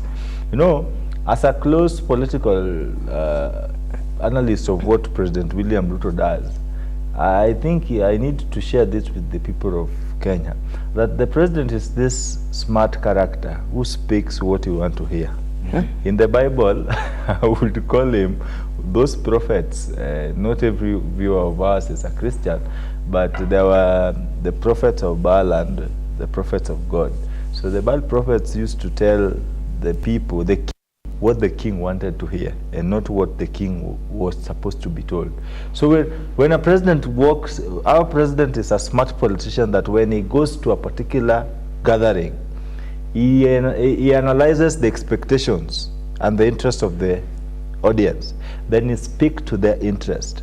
When he goes to Mount Kenya, he speaks of milk, coffee, business. When he goes to the lake, he says how he's going to deal with the Ugandan menace. And, you know, he has structured his communication. When he meets women governors, it is your time for one of you to become a running mate in this country. So he should, this should not bring jitters to the deputy president. Kwani hajui jokes. The president wasn't that serious. He was just addressing those governors, you know, trying to consolidate their support, because it is not a must that the running mate must come from Mount Kenya. We have one of the most qualified women governors and women leaders. Bungoma has got a deputy governor who is a woman. Omabey has got a super deputy, a governor, Gladys Nyasunawanga. She's qualified to be a president. So until we dissociate or realign the conversation from who qualifies, not on the basis of where they come from, but on what they hold, their track record. You know, if you were to ask me outrightly today, is Waiguru fit to become a deputy president? I would tell you no.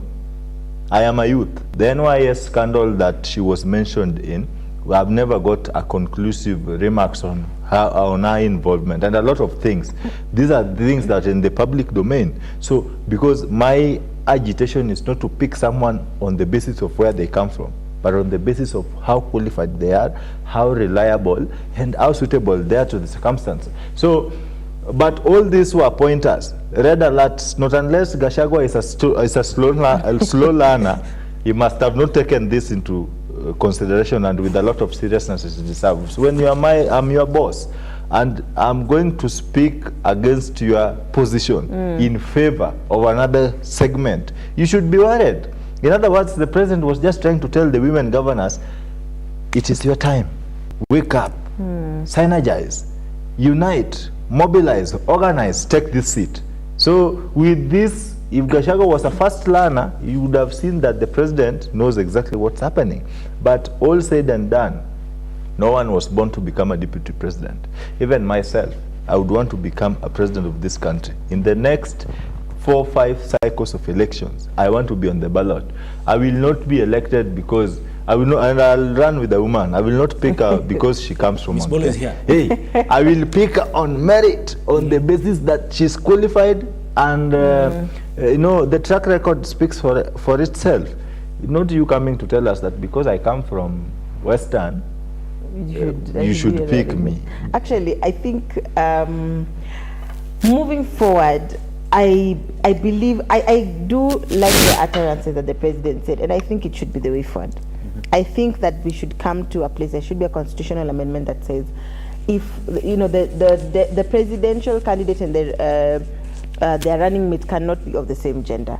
I think that is the way we need to go. And looking at the results we saw when when Martha Karua was the running mate of the former Prime Minister, we saw what that did to women leadership. I mean, we saw how it gave an edge to women candidates across board. We had women candidates who are saying, we respect Jacom, he is our, you know, especially those in Azimio, we respect him, but I want to have Martha Karua on my banner. I want to have her on my banner. I want to support her. We had women who are saying, for the first time, I want to go out and vote for her. I want to go out and vote because there's a woman who is, you know, about to become to become the deputy president. So I think we saw what that did to women leadership, and so I think moving forward, we should be in a position where we are saying, or rather, there should be an amendment that says that the deputy president and the presidential candidate should not be of the same gender. And when we talk about the gubernatorial seats as well, we have had the conversation about. I wanted to ask you, by the way, because you've talked about you know, the gubernatorial seats. If you were to pick, yes, which one would you go for? If there was to be an amendment, would you go for you know, an amendment citing that the DP must be a woman, or should you know, the governor's position, as Kimani Ichung'wah puts it, should be left exclusively for women? Why can't we have both? I don't see men being asked the same question. Why can't we have both? I think there is enough room for both. I definitely think there's enough room for both. Proper constitutional alignment, it is not stated anywhere the gender of the president or the deputy president. But for the sake of addressing the two-third gender parity, you know, two-third gender rule does not necessarily speak of women. There are counties that leadership is under women, like Nakuru girls. Yeah, Nakuru girls and Machakos girls. So you see, these counties have got more women leaders than men. When we want to address two-third gender rule, we are not going to speak with regard to women. And in most cases, the presenters or propagators of the two-third gender rule have not told the people of Kenya that this thing is not all about women. There are areas that our men are, let me say, endangered species, and we need to elevate and support them. So we really need to move forward with both. I think for avoidance of limitations, the Constitution should cite that whoever runs for the position of the presidency, the presidential candidature and the gubernatorial candidature. When I speak of candidature, this is inclusive of the governor and the deputy. Both must not be of the same gender. So we can choose. A president can be a woman. A deputy can be a man. Because some women are more qualified than us men, and some men are more qualified than some of the women. So it is about circumstances that will favor your election. You choose amongst yourself who is going to lead. And we also want to move forward because despite trying to address the two-third gender rule, we also have the forgotten constituency, the youth constituency. We also want the introduction of constitutional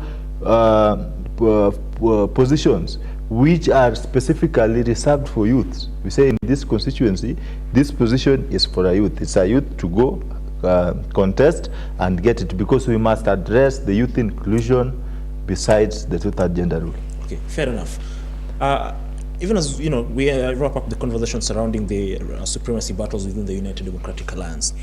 Now, to you both, is the president's silence too loud? Because whenever there's been some sort of disagreement or discontentment within the party, even in terms of regions, the president has moved with speed to quell that fire. There was a debate surrounding the supremacy battle in Rift Valley. Who will take after President William Ruto, especially in the South Rift region. He moved with speed to quell that. Now, even we'll talk about this later on. But even as we speak at the moment, the issue of Mogokao, there's been a simmering row, but the president really moved quickly to try and intervene. But in terms of all this, it's been like a couple of weeks now since the governor of Nyeri County did allude to the deputy president facing harassment and all that. But the president is yet to comment. His silence is really too loud. I think for me that's a very direct answer. I think it is not too loud. It is not loud enough. I think he should stay quiet. This is a bit too small for him to address. He should continue letting his proxies deal with it. I think this is not something he should even worry about. It's not something he should involve himself with. Let him continue working for the people of Kenya. Let him continue doing him. This is a very small issue. It's like passing wind. But he said during the campaigns, he said, "I will not allow my deputy to be harassed or to be mistreated the way I did." But who is mistreating him? If the deputy president is saying he is being mistreated and he is being mishandled, he is being alienated, the same way, you cannot when you've been bullied in school, you cannot go back home and say, "Look, ma'am, there's someone who is bullying me every day," and you're asked, "How are you being bullied?" and you say, "I don't know, I'm just being bullied." I mean, you've got to come and say, "Kenyans gave me this opportunity, but I am unable to perform, I am unable to support." I think to add on what she's saying about to add on what she's saying about you, what you are saying, that I will not allow, these were the words of Deputy President William Ruto then, "I will not allow my deputy to be undermined in the same way I was undermined." You people, Kenyans, what's wrong? We don't learn very fast. You people are taking the president too serious. What did he promise? I think that falls under one of the promises he made. He has never fulfilled any. He said, in 3 months' time, when I get into the office, nikiweka tu Biblia chini hivi, bei ya unga itaenda hadi? Fair to him, bei imeshuka.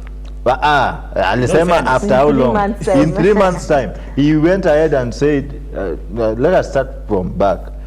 In 6 months time, the 3 stadia, instead of 3, we are going to do 6. The Kamarin Stadium will be complete. Where is Kamarin Stadium? Even that aside, in September last year, we were to have had the electric motorbikes and the current ones off the road. But I can tell you this morning, even the issue I of saw mobile phones. the normal, the affordable mobile phones, they are nowhere. He promised on, expectant mothers being supplied with free diapers for 3 months. That is, it is nowhere. Now they've introduced the eco levy. The eco levy is going to affect the quality of diapers that we're going to have locally. But again, in all fairness, Ms. Bol and Mr. Sankara, the president has achieved some very significant I'm not removing that from my recognition list. But what I'm saying is, I was just trying to realign the promises he gave on protecting Gachagua versus what he has delivered. I mean, what he has promised versus what he has delivered. He promised a lot of things. None, or in most instances, most of them have not been fulfilled. So even if he fails to protect Gachagua, let us just count that as also another failed promise. It is life. Life should continue. Gachagua should be a man enough. If you get intimate with a woman and if along the way you realize that it is no longer working out, just walk out. Be a man enough. Oginga Odinga had led by example. In 1969, he's probably trying to do what his boss did back then, because people are talking about President William Ruto just working out of the Jubilee marriage, but the DP then and the current president stood firm. He's playing victim. He's not being sincere, because if he is saying that he is being harassed, he is being aligned. And he's a deputy president elected by the people of Kenya. He has not come out to say, look, you guys gave me a mandate, but I am able to fulfill my mandate because of ABCD. I am unable to support the president because of this particular reason. So even if he doesn't want to leave, he can say, I do not want to leave because you've given me this mandate. But this is what is making it difficult for me to perform my duties. This is what is making it difficult for me to support the president. But if he's not able to say that, then he should not come out and tell us he is being aligned, he is being harassed. He should be quantitative on the level of frustrations he's getting. Now, like Oginga Odinga in 1969, when he was resigning as the vice president, he stated clearly the reasons as to why he is not going to be a vice president. He is earning without a reasonable job he does. That is conning the people of Kenya. Here is a deputy president who is using 10 million to wash his clothes, buying suits at millions of shillings on taxpayers' money. Speaking of being frustrated, we want to see leaders lead by example. The example of a leader is to show direction. That is what we call a leader, from the typical explanation of the word lead. To be at the forefront. Whenever it's being frustrated, is the deputy president of the Republic of Kenya, elected by the people of Kenya. He has the constitutional protection, but these people are undermining him, and he believes in his political worthiness. The most honorable thing I would advise the DP Rigathi Gachagua to do today, and tomorrow I will start working with him, is to call for a press conference, design a very nice letter, and issue his official resignation from that office. Then he can play politics actively. But coming in one side like Ayena, on this side he is on a sheepskin, saying, I am the deputy president. On the other side, he comes with a victim mindset. They are frustrating me. No. Choose your battles. If you want to play politics, resign and play politics. If you want to serve the people of Kenya, kaa ngumu, adjust. Stretch your what do we call it? Fimbo la nyoka. Stretch it forward and deal with people constitutionally, without leaving room for small boys to come and start organizing you now to work, because you are not elected by Oscar Sudi. You are elected by the people of Kenya. Fair enough. Bolo, you've talked about, and Sankara also talked about, the mistreatment and harassment not, being mentioned. But the governor of Nyeri County did mention a few things. And one, he said, there's a time when the DP, I think a week or so ago, the DP missed several functions attended by the president. Yes. And the DP wanted to, talk about how he had, gone to Mount Kenya to pray. But Nyeri governor, who is believed to be, Gachagua's mouthpiece, said the DP was denied choppers for official use. Yes. And he again said the president had contradicted his deputy in public, because he talked about the issue of Remember the DP was talking about shareholders in government, and the president, when he went to Kisumu, just like Sankara said, the president has mastered the art of, telling you guys what you want. And then the governor said, when the DP was talking about the issue of shareholding, the president dismissed that and is, sort of contradicted his deputy in public. Now, the issue of choppers specifically, I mean, if that is true, if that is anything to go by, because we believe Kahiga is also talking on behalf of the DP indirectly, that is a big enough issue, to be honest. Number one, Kenyans at large elected the deputy president. So if he has an issue, he needs to come to the Kenyan people. He cannot tell us to go, and he cannot speak to us through the governor of Nyeri, who was elected by the Nyeri people, because I can tell you, I am not a voter of Nyeri. Yeah. So I cannot receive an explanation on behalf of the deputy president for a governor who was elected by the people of Nyeri. I did not elect him. I did not even see how that ballot paper looked like. So why is he coming to give me an explanation of a ballot paper that I know, of someone who was in a ballot paper that I can tell you how it looked like? If you ask someone from Western who the governor of Nyeri is, or even ask someone from a village in Karachuonyo who the governor of Nyeri is, they will probably not know. Yeah. But ask them who the deputy president is and they will tell know you. Gachagua. So number one, he needs to be the one to speak to the people, because any other thing we will deem it as hearsay. And number two, should that be the case? Should that be the reason why he is feeling he's being harassed and he is feeling he's being alienated and he has come out to say it? Mount Kenya has outrightly said, look, our son is being mistreated. We are going to walk behind him. We are going to, we will not allow this. They have told us they have the numbers. They have told us they have the financial capacity. They have told us they want to be the next president. Show us. Let's see a bit of your muscles. Okay. Let's see what you can do when you're being harassed, because sometimes, respect is earned. And I kid you not, should we see the deputy president being able to move without, he's not being given the chopper, but somehow he's able to get there. He's not complaining about, because it's a small issues for the deputy president, honestly speaking. I am sure the whole region that is behind him can procure a chopper for him to be able to attend some of these functions. I'm sure they can be able to, and that essentially that's the whole thing behind a people-led leadership, a people-centered leadership.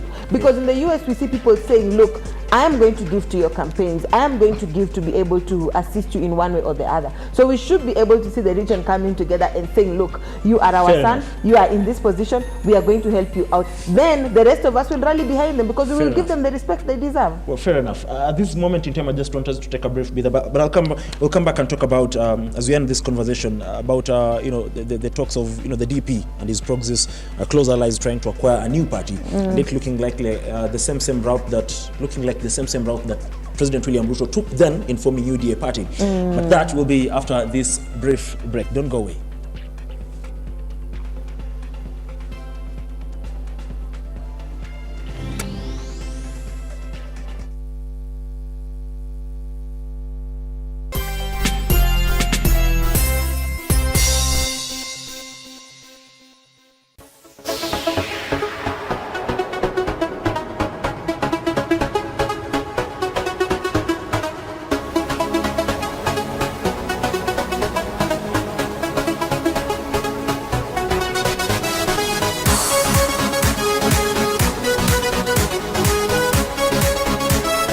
And the winner of the 32nd edition, representing also the EMC, Weldon Langat. Every time you play Lotto, 25% goes to the Lotto Foundation, which supports our fellow Kenyans through various causes. Thank you for your help. Together, we are changing lives.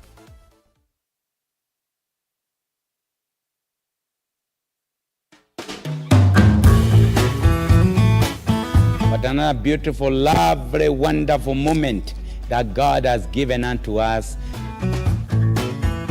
You can see how loaded the servant of God is. We are going to talk about keys to financial success. But the Lord wants us to be business-minded. He wants us to be business people.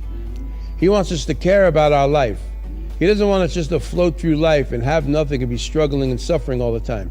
the moment we know who God is to us, the moment we understand who Christ is to us and why he came, then automatically we don't even struggle with finances. We don't struggle with all these things. And this is a very good eye-opener, and it's actually like a course teaching you what to do to be able to have financial success in your life. I mean, somebody doesn't have the key. Jesus said, I give you the keys to the kingdom. So we need to grab them from him and work with them. Thank you.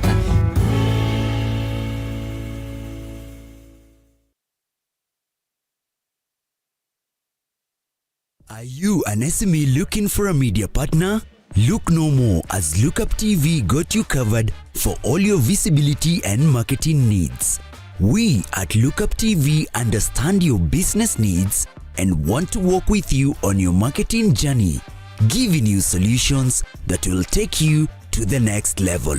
Call us today on 0707 572 358 or send an email to sales@lookuptv.co.ke and kickstart this amazing journey.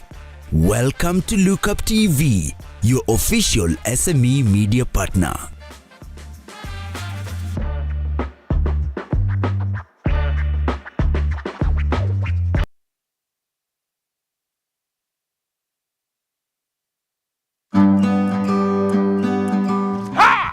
Kipindi ni ukulima ni mali na Manjoro. Kumbuka, hapa ndipo unajifunza mambo mengi kuhusu ukulima. Kilimo ni uti wa mgongo wa nchi, na ukiwa na Njoro unajifunza. Kumbuka, angalia mwenyewe. Tunakuambia, ukitaka kujua tips za ukulima, ungana na sisi kwenye Lookuptv. Every Sunday unatukuta pale saa 10, tunakuonesha kuhusu ukulima. Ukulima wa mimea, ukulima wa ng'ombe, ukulima wa kuku, ukulima wa mbuzi na yote ambayo yanahusiana na ukulima. Kumbuka nini?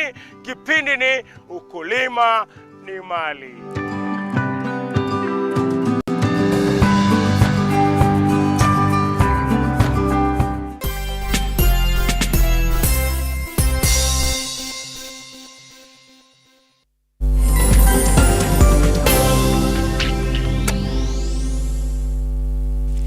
Well, thank you very much for staying with us. We're just wrapping up the conversation regarding, the supremacy battles within the ruling party, that is the United Democratic Alliance. Now, as you wrap up that conversation, Bolo and Mr. Sankara, there's one thing. There's, talk of the close allies of the DP trying to secure a party, the GDP, the New Democrats Party. Now, the DP is, you don't want to say sort of trying to do what President RUTO did when things were not looking good for him in the Jubilee government, because he formed the United Democratic Alliance. The only difference is that President RUTO went ahead to form a new party, and in fact, there was a by-election before. There were like 3-4 by-elections before the main elections, and indeed, the party managed to win. Some seats. Yes, some seats. To begin with was the one in Kiambu, Kawanjiku, the MP for Kiambu constituency. Now, starting with you, Bolo, is the DP trying to, read from the same script and trying to, bring himself out as a politician or a man who can stand by himself and, have his own party? Because people are also talking about the fact that he lacks a party that he leads, sort of, does not give him the power to bargain. He has no bargaining power, because when you have your party, unlike the situation when, in as much as Jubilee was a party in itself, but it was a merger of, TNA and URP. William Ruto had his party, and former President Uhuru Kenyatta had his own party. But when it comes to UDA, it's widely seen as a party that belongs to President William Ruto. So the DP is sort of trying to, get his own party, and probably at this moment in time not really have some sort of bargaining power, but have an alternative if at all things don't go well in the UDA party. Number one, it is not a very new phenomenon, because we saw it even with Oginga Odinga. We've seen it with others previously, where they then, even Kalonzo Musyoka just branched out of ODM, if you remember. So it's not a very new phenomenon, but there's something about timing. Is it the right time for him to be trying to build a political party? No, because I can tell you, apart from UDA, across most parties, it's quite silent right now. there's nothing that's really making, apart from the grassroots election conversation that is happening, and I just say conversation only because the reality is a bit different. There's nothing really that is then shaking up the political parties and making them very active.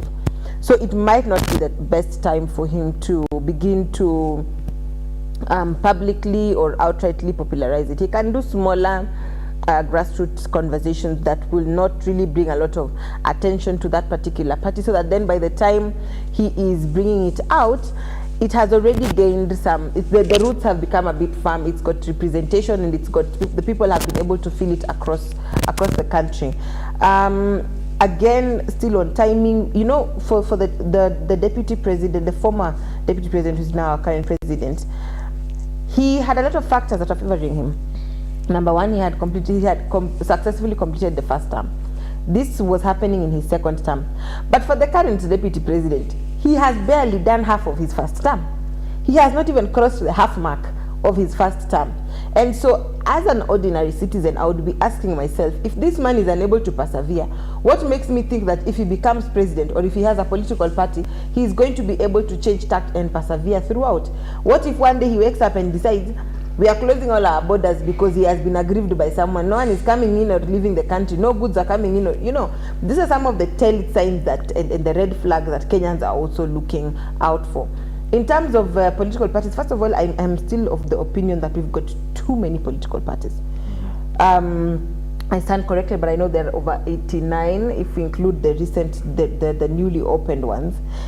And we need, the Office of the Registrar of Political Parties needs to do a crackdown. The Register of Political Parties needs to go around and, number one, check, are all these political parties actually up to par? Do they have the offices across board? Do they have the officials? When was the last time they did their, their elections? Do they have, are they utilizing the political parties fund well? You know, do a crackdown, whip them, so that then we have political parties that we know, because a cycle that is happening is that every election year we have a new political party that is cropping up, and then immediately after the election cycle it begins to break down. Look at PNU, where is PNU now? Look at KANU, where is KANU now? Look at ODM, I would say it's still strong, but in the next, if you look at their numbers from 2007, because 2007 was their peak, every election year after that their numbers have been dwindling. So in the next 10-15 years or so, their numbers will become even less. And then what happens after that to that political party? Look at Jubilee. Now we have Jubilee A and the Jubilee B. They call themselves Jubilee Party and the Jubilee Party. So we need to, I think that needs to change, because like he said, it's interfering a bit with our democracy, and it is, our democracy it's a growing democracy, and so anything that is stunting the growth of this democracy needs to be done away with. Okay. So I think we need to, that whole phenomenon of opening a political party every time it doesn't suit you it should be changed. I would respect the deputy president if he were to join a political party that is still known, a political party that has its roots, and is able to run with it, is able to get into, pardon? NAC maybe? I don't think he's able to contest with Martha Karua. But why must he align himself to Mount Kenya alone? If he can get into a political party that is already running and is, quite well known and has been having candidates across board, he's able to take over, he's able to rise with that political party. Then Kenyans will look and say, this man did not do the normal thing by going for a political party. Ameingia kwa boma ya mtu na yenda amesimama kwa hiyo boma. Kenyans will respect him. Okay, fair enough. Sankara, even as you respond to that, is PNU an option, because the party is being led by former CS and former governor of Meru County, Peter Amunya. But in the recent weeks, I remember late last year they launched a drive to register members right here in Kileleshwa, and since then I've not really seen Peter Amunya. Is gone silent. Is PNU an option for those are failures? Kileleshwa is a jurisdiction, but the reality is those people don't vote. We call it the middle class crisis. Above all, we should ask ourselves, what is the motivation behind the formation of new political parties? As a country, it is clearly evident from the happenings in the ruling coalition, in the ruling party. Let me not call it a coalition, because the constitution under the Political Parties Act 2011 amended 2022 provides for registration of political party and coalition political parties, which is a union of political parties. This Kenya Kwanza is an amorphous movement, it's an amorphous coalition because it's neither registered here nor there. They only have MOUs. So it is evident in the happenings that the driving motivation behind the formation of political parties in Kenya is to board vehicles to power. Upon getting to the destination, nothing significant happens. The ideology behind political parties, the political parties is another arm when it comes to governance and checks and balances in our country's jurisdictional perspective. Here, people form parties, they vote, they dissolve these parties, they onboard other parties, they disagree, they walk out, they start new ones. So the business is the same. The traders are the same. The business outfits is what differs. I think it is a time that we form parties with ideologies that seek to solve one of the most bedeviling challenges we've had since independence. At independence, Kenya was fighting 4 challenges, or 3: poverty, diseases, ignorance.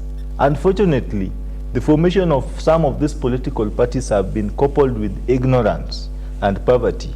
So if the objective, 1, at independence has not yet been achieved, then you still do things that pilferage the same challenge to other areas. We are not seeking to solve anything. So the DP's move to acquire a new political party is a disease called, he is suffering from, he has not managed this emotional intelligence well. Emotional intelligence has got 4 core competencies. That is self-awareness, social awareness, self-management, and relationship management. It is learning to manage your own emotions and the emotions of people around you. So when you see the DP, today they disagree with the president mildly, tomorrow is looking for that TRN, how did you call it? I don't even know that party. I only read it on a gazette.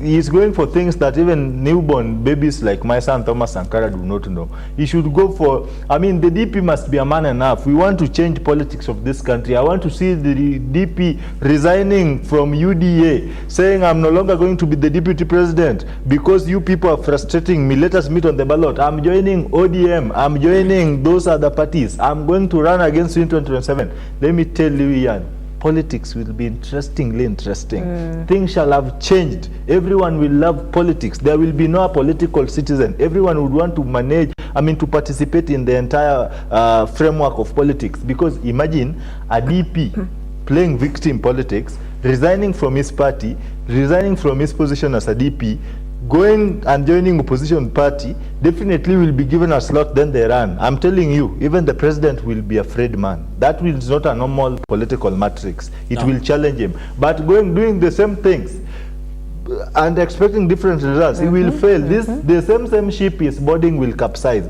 He should know that things changed.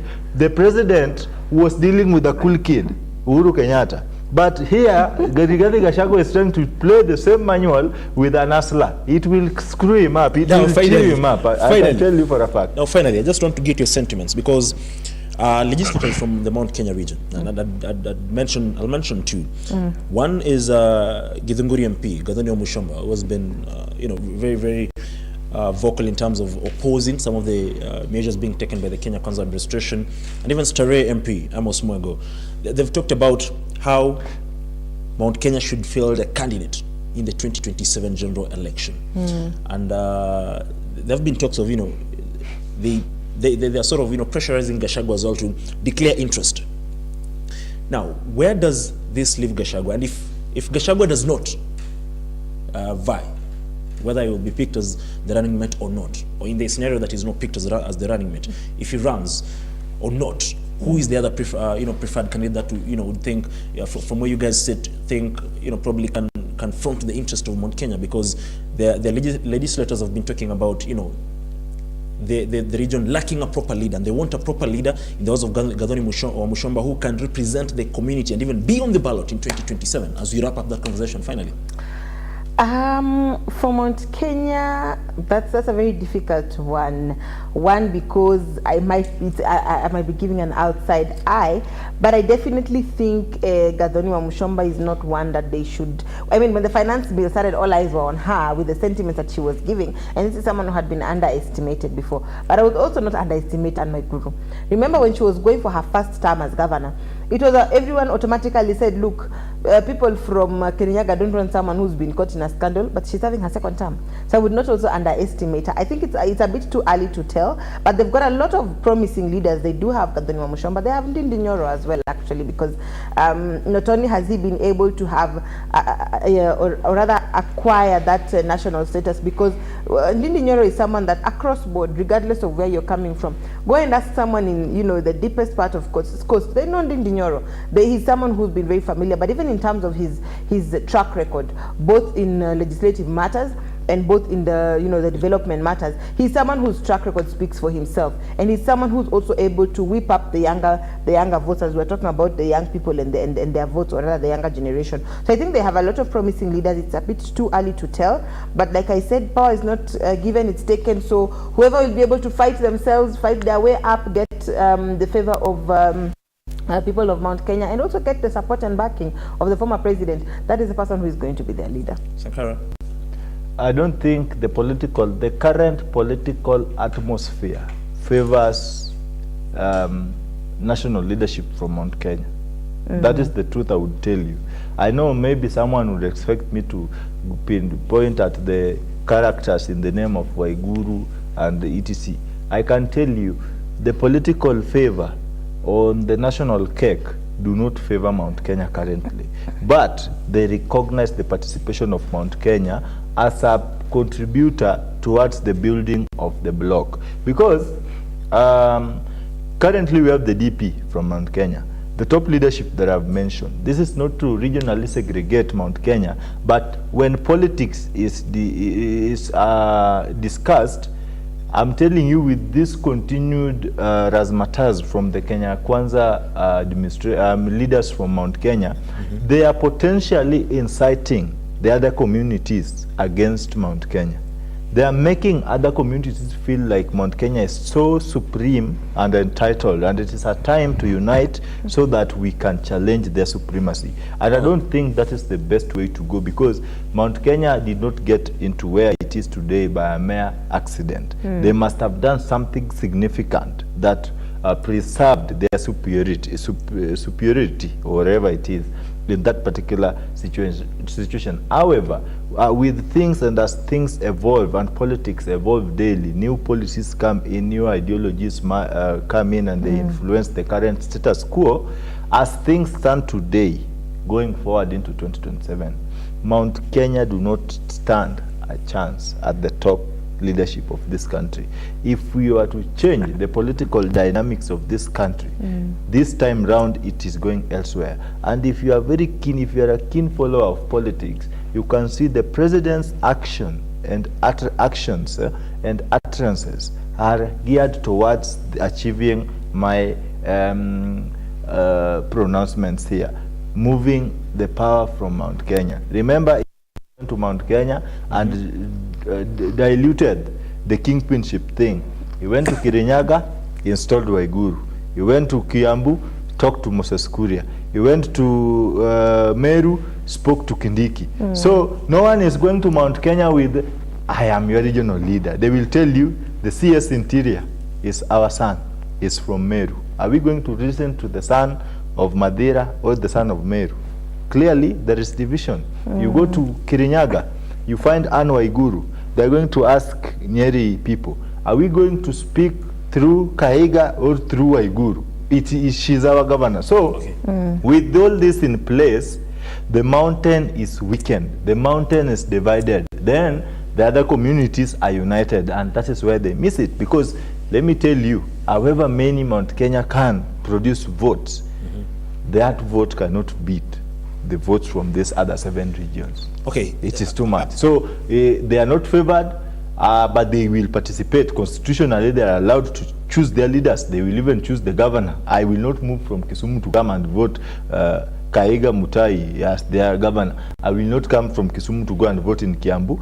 But there are even people from Kisumu who are voting in Kiambu because they are residents. But when it comes to the national cake, the things have shifted actually. But also to be fair, I think Mount Kenya definitely, in as much as the tide is moving away and they're no longer enjoying that favor, I think there's a trend that we need to keep in mind.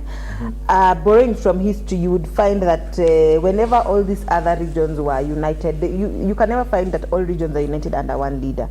Previously, and I think in Luo Nyanza, they experienced a situation whereby all these other regions were together. But in Nyanza, there was a split. We had Jaramogi Oginga Odinga, we had Tom Mboya, we had Robert Ouko, we had, and everyone was sort of running to a different on direction. their own outfits. Exactly, on their different outfits. And then Raila Odinga came in. Then we experienced a split in Coast, and we experienced a split in, this other. So you can never find that at one point all regions are aligned, and so Mount Kenya could easily experience that split in the coming years. We could find that there are different people with different outfits, and they all have their own following. Fair enough. I want us to talk about the issue of Mogoka, but you've mentioned Kiharu MP Ndindi Nyoro, and this crossed my mind because at a time when the DP is having a war of words with legislators from the Rift Valley region, because in as much as he attacked,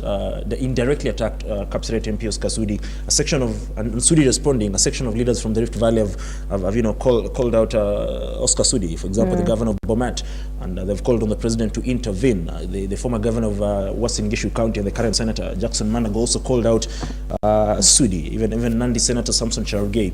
But some certain quarters talk about Deputy President Rigathi Gachagua focusing on that, while a man who is considered, as his competitor in 2027, Kiharu MP Ndindi Nyoro, is crisscrossing the country. If you look at Ndindi Nyoro, each and every week is in different places across the country. You don't to say is reading from the same script that William Ruto used, because President William Ruto was all over the country trying to popularize himself.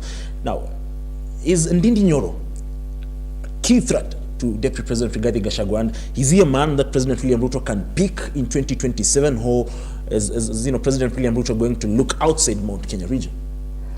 I'm hoping that President William Ruto looks outside Mount Kenya region. I hope he has learned his lesson about picking just on the basis of a region. But also, like I said, I am hoping that even as we have all these discussions of a possible constitutional amendment, we consider putting in a clause that says at no point should the deputy president, presidential candidate and the presidential candidate be of the same gender. But that aside, I think Ndindi Nyoro is definitely a man to look out for. Like I said, he is garnering favor and he is garnering popularity across the country, not just within Mount Kenya and not just within his county. He is a man who, time and time again, whatever poll is done in terms of the development record, his name features. So even someone who is, from whatever region is able to just look at it and say, someone from Rift Valley is able to look at it and say, this man has appeared on this poll again. He's actually ahead of my member of parliament. This man has also performed again better than my member of parliament in whatever constituency. And so that is someone who has gained popularity across the country.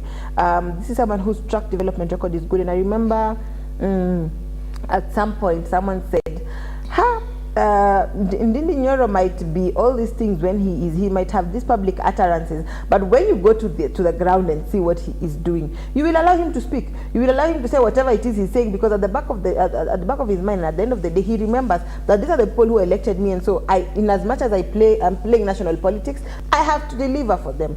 So Ndindi Nyoro is definitely a man to look out for, because he is a good politician. He's a good public orator. He has a good track development record. He has a good, national visibility. So he's not a man that I would watch out for. But I think it's about time we started having conversations about the deputy, or rather the running mate, in terms of, one, ensuring that the gender is different, two, in terms of looking at the track record and not just it being a thing of what region do you come from, and so how many votes does that region have. Okay. And if I'm being, if I would be asked, because in 2007 I did not vote, but learning from history and just listening in, again, as I say, you know, we are a product also of our environment and our experiences, is at every time there is an election, people then talk about the Tharaka Nithi votes, right, following the 2007 elections. And people say Tharaka Nithi then helped to sway the votes. Every time people say, look, Kiambu has got, because of the census, they've got huge numbers, they've got a huge population. People, you know, Kenyans have this conversation of Mount Kenya having their numbers increased during census to present a particular perception.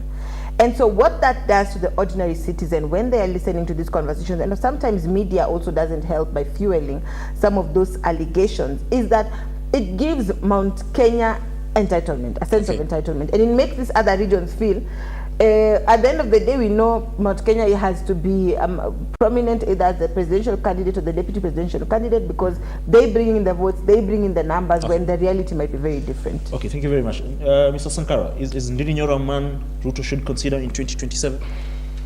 The president has got a wide of options. My perception is for us to change this conversation and move from similar historical repetitions, then the president must not necessarily choose from Mount Kenya. But just as I say, I don't want to be a master of doublespeak, where in one side I contravene the constitution and in the other side I support the contravention. I said there is no constitutional limitations on when and how one should express their political interest. However, for the sake of the national diversity, we really don't need to choose from Mount Kenya. It is time for another person to be chosen so that we work together. And but it's not guaranteed that the president will be elected in the second season. A lot of things, a lot of determinants matters. Like now the tax base expansion is screwing all Kenyans. The president might find it rough. So it is not about the president. The conversation should not be limited to President William Ruto. Or rather, we should say, whoever is going to run for the presidency, they must choose, but not necessarily. We're talking about President William Ruto, him being the incumbent president. He will not choose from Mount Kenya. Is Mudavadi an option? Mudavadi only rides on Mudavadi is only riding on unconstitutional officers. He started as a prime cabinet, I don't know what, which to my own understanding was a ghost worker legalized by the government. No. That by the way takes us back to the NADCO report, which is yet to be implemented, because his position was one of the key issues that was discussed and it was supposed to be debated by Parliament. You see, the NADCO report had no issue. The bone of contention in the NADCO report was more of the constitutionality of some of the provisions. For example, re-auditing of electoral results upon the pronouncement of the Supreme Court, which is the apex court of the land, to determine constitutional, electoral petitions, that was going to contravene the powers allocated to the CJA and the Supreme Court itself. We're talking about the position of I was just speaking of that. Then again, I have my reservations for creation of positions. In whose interest? Kenya is overrepresented. We have over 290 elected MPs. We have over 4,000 MCAs. We have 47 governors, deputy governors. What is it that Mudavadi must do, especially when he's a prime cabinet secretary? Now that he's a man whose reward scheme is too bad. I don't trust the man in that office with over 50 million Kenyans looking at him to offer services. You know, I'm a man who was a boy who has worked with Mudavadi as his political son. I know him better, but this is not to speak badmouth him, but I'm just putting things the way they are, because I'm not here to make someone happy, neither am I here to antagonize someone. Okay. But I'm here to speak what should be said. So we really don't have to create that position. In fact, in my own opinion, if constitutional amendments to reanalyze the structure of governance in this country is what to be discussed, then we should be amending the constitution to scrap some of the repetitive, useless positions so that we lessen the burden of taxation and current expenditure being splashed in millions to pay people who are doing duplicate roles. What is the Prime Cabinet Secretary doing? What is the opposition leader doing while we have the minority leader in Parliament? The constitutional responsibility is to oversight on the executive. So we are going to have an hybrid constitution with the people doing more of the same thing, competing interests. People are placed here to ensure that the other person do not deliver fully. A lot of nonsense. Let us avoid this conversation of Mudavadi being here. The conversation we should be having now is how to retire Mudavadi constitutionally. Give him a good package. He goes back to Mulembe village. We this one is an emotional issue for some. No, it's not. It is very bad. It is very bad that we are speaking of people who have been in government for over 60 years, and me, I am at my 20s. You still want me to support creation of amending the constitution through referendum to create a position for someone who worked. Bwana, you know, William Ruto was still in high school when Mudavadi was the vice president. But Sankara, have you tried vying for any of these positions? No, I just voted the second time. No, Ruth, get me right.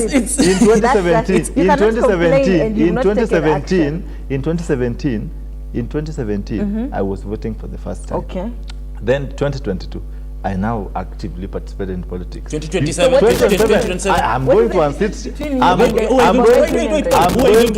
going to unseat Shakil. Why don't you just give me time? Interesting. Time will tell. I'm going to take over the constituency, the Kisumu East constituency. That is my seat. Shakil has already feared. He's running left, right, and center. I'm still in the city. I'm their next MP, and you know, when I go to Parliament, some of these bureaucratic bills may not suffice in my presence. I want us to shift gears, but you know, you've talked about Mudavadi and him being in politics for a long time, and just recently there was some sort of I don't term it as an attack, but one governor, that is the governor of Trans Nzoia County, Mr. Natembeya, has been vocal in terms of what Mudavadi and Wetangula have brought to the region when they've been in politics for a very long time, and the Prime CS and the Senate, the Speaker of the National Assembly, sort of responded, and I don't know what's happening, because Natembeya sort of toned down in terms of his, for lack of a better term, attacks on the duo. But I want us to shift gears from matters of politics and talk about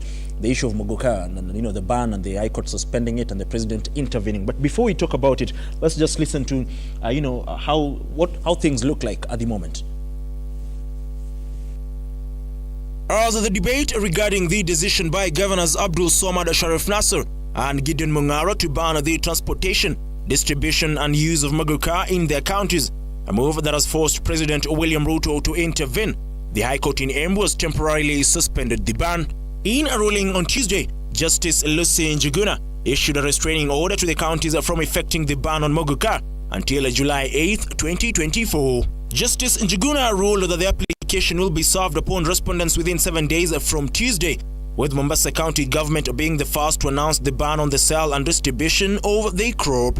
President William Ruto on Tuesday held a phone conversation with coast governors who imposed a ban on the sale and use of Mogoka in their counties. The president having talks with Governor Abdul Swamad Sharif Nasser of Mombasa, Gideon Mung'aro of Kilifi, and Andrew Mwadime of Taita Taveta through his X account, revealing that the leaders agreed to participate in a stakeholders meeting to address the move to ban Mogoka in the 3 counties. The Commander-in-Chief also noted that a meeting between leaders from all affected counties will be held next week to discuss the way forward. This follows a meeting convened at State House Nairobi by President Ruto, a meeting that brought together leaders from Embu County led by Governor Cecily Mbarire and attended by Agriculture CS Franklin Methika Linturi. It is during the meeting that Linturi explained that Mogoka is a scheduled crop under the Crops Act 2013 and mirror regulations of 2023. Ruto further ordered Agriculture CS Methika Linturi to convene a forum of all parties and stakeholders concerned and come up with a solution. This comes amid demonstrations by residents of Embu County who protested against the ban, calling on President William Ruto to find a lasting solution. This was so unfair of Governor of Mombasa and his colleagues. Waking up and deciding that we are going to ban a cash crop that has over 105,000 farmers in Embu alone. And in fact, if we follow that, that chain, we have over a million people affected. So this is also unfair. These are what we call insensitive decisions. Rais wetu William Ruto aingilie kati, angalia maslahi watu wa Muguka, aingilie kati watu wa Embu. Unajua Muguka ndiyo cash crop yetu. Hakuna kazi nyingine tunafanyanga ni kuuza miraa. Elsewhere in Garissa County, SUPKEM leaders have called on governors drawn from the northeastern region to follow suit and ban the crop in the region. Tunataka governors kutoka Garissa, Mandera, Isiolo, Tana River, Marsabit wafuate hiyo mfano na hiyo drug isimamishwe katika hizi county, kwa sababu tumemaliza afya ya watu wetu, tumemaliza elimu ya watu wetu, tumemaliza rasilimali ya watu wetu, na inaongeza hata mambo ya security. Ian Keitane, Lookuptv. Oh, the issue of Muguka, Miss Bolo, what do you make of it to begin with? Oh my goodness, there's so many things. This is it's a sword that cuts both ways, and I'll start with one.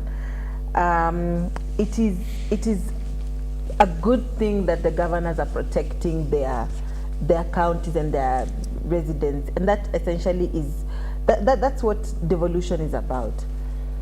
But on the second hand, there are so many things that is wrong with this. Number one, I'm happy that there are some 2 Kenyans who have gone to court to just challenge this, and I really hope that it goes through. But this affects inter-county trade a lot, because you saw them also talking about vehicles carrying those goods not being allowed into the counties, and so that damages inter-county trade, because apart from the coastal counties, you will see other counties, it sets precedents for other counties, whereby other counties will now start saying, so we are not receiving goods from this county, and they will give a justification to sort of either, it might not necessarily be because they are protecting the people from drug and substance abuse, it could also be because it's a smart way of ensuring that whatever goods they consume comes from within the county. So this sets precedents also for other counties.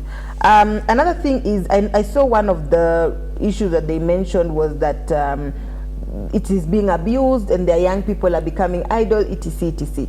Now, there are 2 very wrong things with that. The first issue is that they are, NACADA has not termed this a narcotic. And so what then gives them the basis to be able to rule it and use that, because they've continuously said this is a narcotic, it's being abused, etc, etc. But the second thing is they are treating the symptoms instead of treating the disease.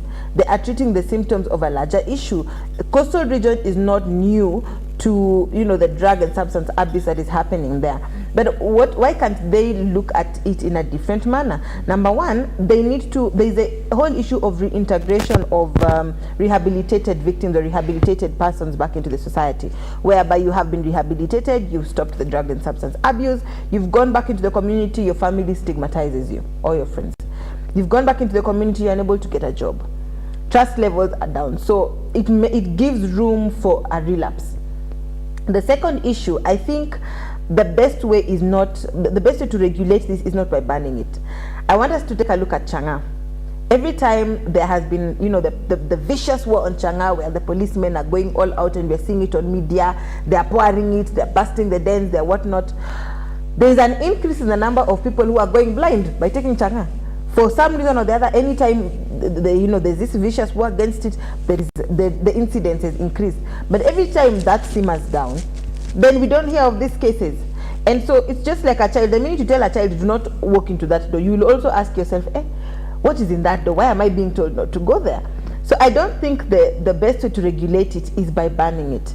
Another issue is they also need to, they can maybe look at how to structure it in a way that there is a more regulated framework in terms of the sales and the personnel or the organizations that are selling it, and let there be a percentage that from this, the same way it goes with the tobacco and alcohol and etc, let there be a percentage that goes towards just sensitization of on the harmful practices of it.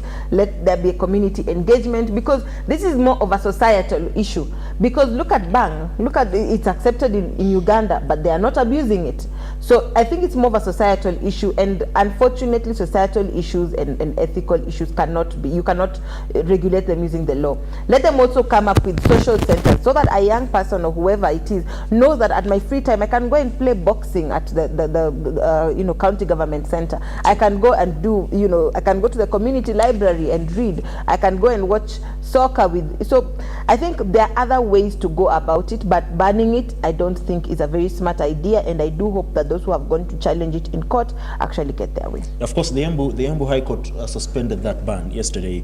Mr. Sankara, from where you sit, it's counties have no power to issue such bans, and the High Court yesterday, sitting in Embu, said they suspended the ban, and they ordered they issued restraining orders until the 8th of July 2024. Is it safe to say, because it's on Muguka, is it safe to say the decision by the 3 governors in Kiswahili ni story ya Jaba? I think as a man who is interested in the next generation as opposed to the next election, which the efforts to resuscitate the Mera business is seeking to achieve, that is the interest of the next election as opposed to the next generation, I will totally agree with the ban, and in fact encourage other counties to also follow suit. The fact that Nakada had listed Mera and Muguka and Mera as drugs is sufficient reason to fight them. No, look at what the SUPKEM leaders from the northern region were saying in their press statement. Also look at in 2020 there was such conversations around Muguka. The potential it's a detrimental effect of using these drugs. But all said and done, the people of Meru or wherever place must be creative enough. There are a lot of things that they can grow. It must not be Muguka. If bringing Muguka to my own compound is detrimental for the health of my sons and daughters, you don't have to compel me to accept Muguka, because that is the only economic activity you must do. It's like telling me that you should sell Changa because that is the only activity you are doing while harming the lives of other people. I'm a frequent visitor to the Mombasa, and especially Nyali constituency. And I can tell you, you go there on your beach shot on a weekend or in the sunny afternoons, the boys, in the famous terms they call it in Mombasa, wanachana veve, wanachana veve. Kuchana veve ni kufanya nini? The boys are chewing more than goats. I think it's only the ruminants that chew cards, but go to Mombasa, everyone is chewing. You may wonder, but it's not just in Mombasa. What's happening? You talk to someone on the matatu, the other side of the mouth is protruding. You may think they have developed some health complications. It's like a tire that has issues. No. We must ban these drugs if the next generation must survive, because we have to regulate the consumption, the wholesaling, sale and distribution. Well, we can regulate, and in my statement I'm saying if we can regulate, we look at the pros and the cons, because the governors cannot, 3 governors cannot just rise to an occasion to ban something without a significant reason. They must have done their research, and they know. I think just before, because this is what the statement from State House said, because Muguka is classified as a scheduled crop according to the crops Parliament. The crops Act of 2013 and the Mira regulations of 2023. Now, this is what the statement said from status. With Muguka having been recognized by national legislation, any other laws or order that contradicts national legislation is null and void. The Crops Act of 2013 and the Mira regulations of 2023 were passed by the National Assembly and the Senate, and with the concurrence of the Council of Governors. Having been passed by Parliament, the regulations obligate the government to allocate funds for the farming, licensing, promotion, regulation, transportation, aggregation, selling, marketing, and export of the crop. I think, number one, just to jump onto what Sankara said, because I am banning. Okay. and I feel very strongly about this. This issue of any time there is an ethical issue, that is a moral issue, that is a societal issue, we are running to what's the word, to regulate it with laws. It is impossible. How do you regulate behavior? How are you able to? How do you use the law to regulate behavior? It is impossible. I dream of a Kenya, a time where these substances will be there, but people do not feel the need to use them. People are not abusing them. And how we will get there is not by hiding it. How we will get there is not by, they always say that when you keep on ukifungia mbwa sana, the day that dog will be able to live, and it's just been smelling meat, my friend, you will be wondering, have I been keeping a dog or was I keeping a lion? So I think the way to go about it is not by banning these substances. It's not by, let's look at the community. Let's talk to the people who are being affected by it. Let's have a different approach to it, and the different approach is not by banning these substances. This is a country that had a presidential candidate who stood and said, hizo vitu mmepanda hapo express, mimi ningekuwa nimeweka bangi, and Kenyans are celebrating. So you want to tell me that these are the same Kenyans you want to tell, let's not ban it. In fact, banning it is going to actually bring an increase in insecurity in those areas. Why? Because the crop itself, let me call it the crop itself is now going to be a bit more expensive than it was, because it's now difficult to get it. Right? So when it's difficult to get it, if I am earning 500 shillings in a day, for example, and I have been taking 300 bob home and 200 for this crop, now because the crop has increased, I will be taking 50 shillings at home, back home.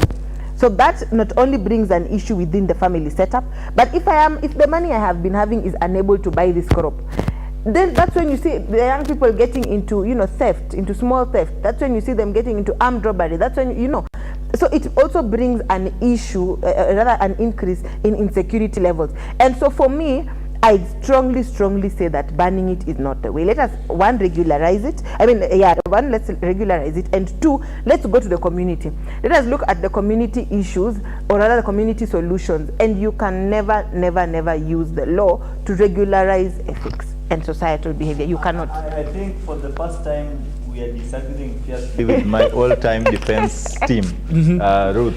But again, in your submissions, I know you don't need to respond.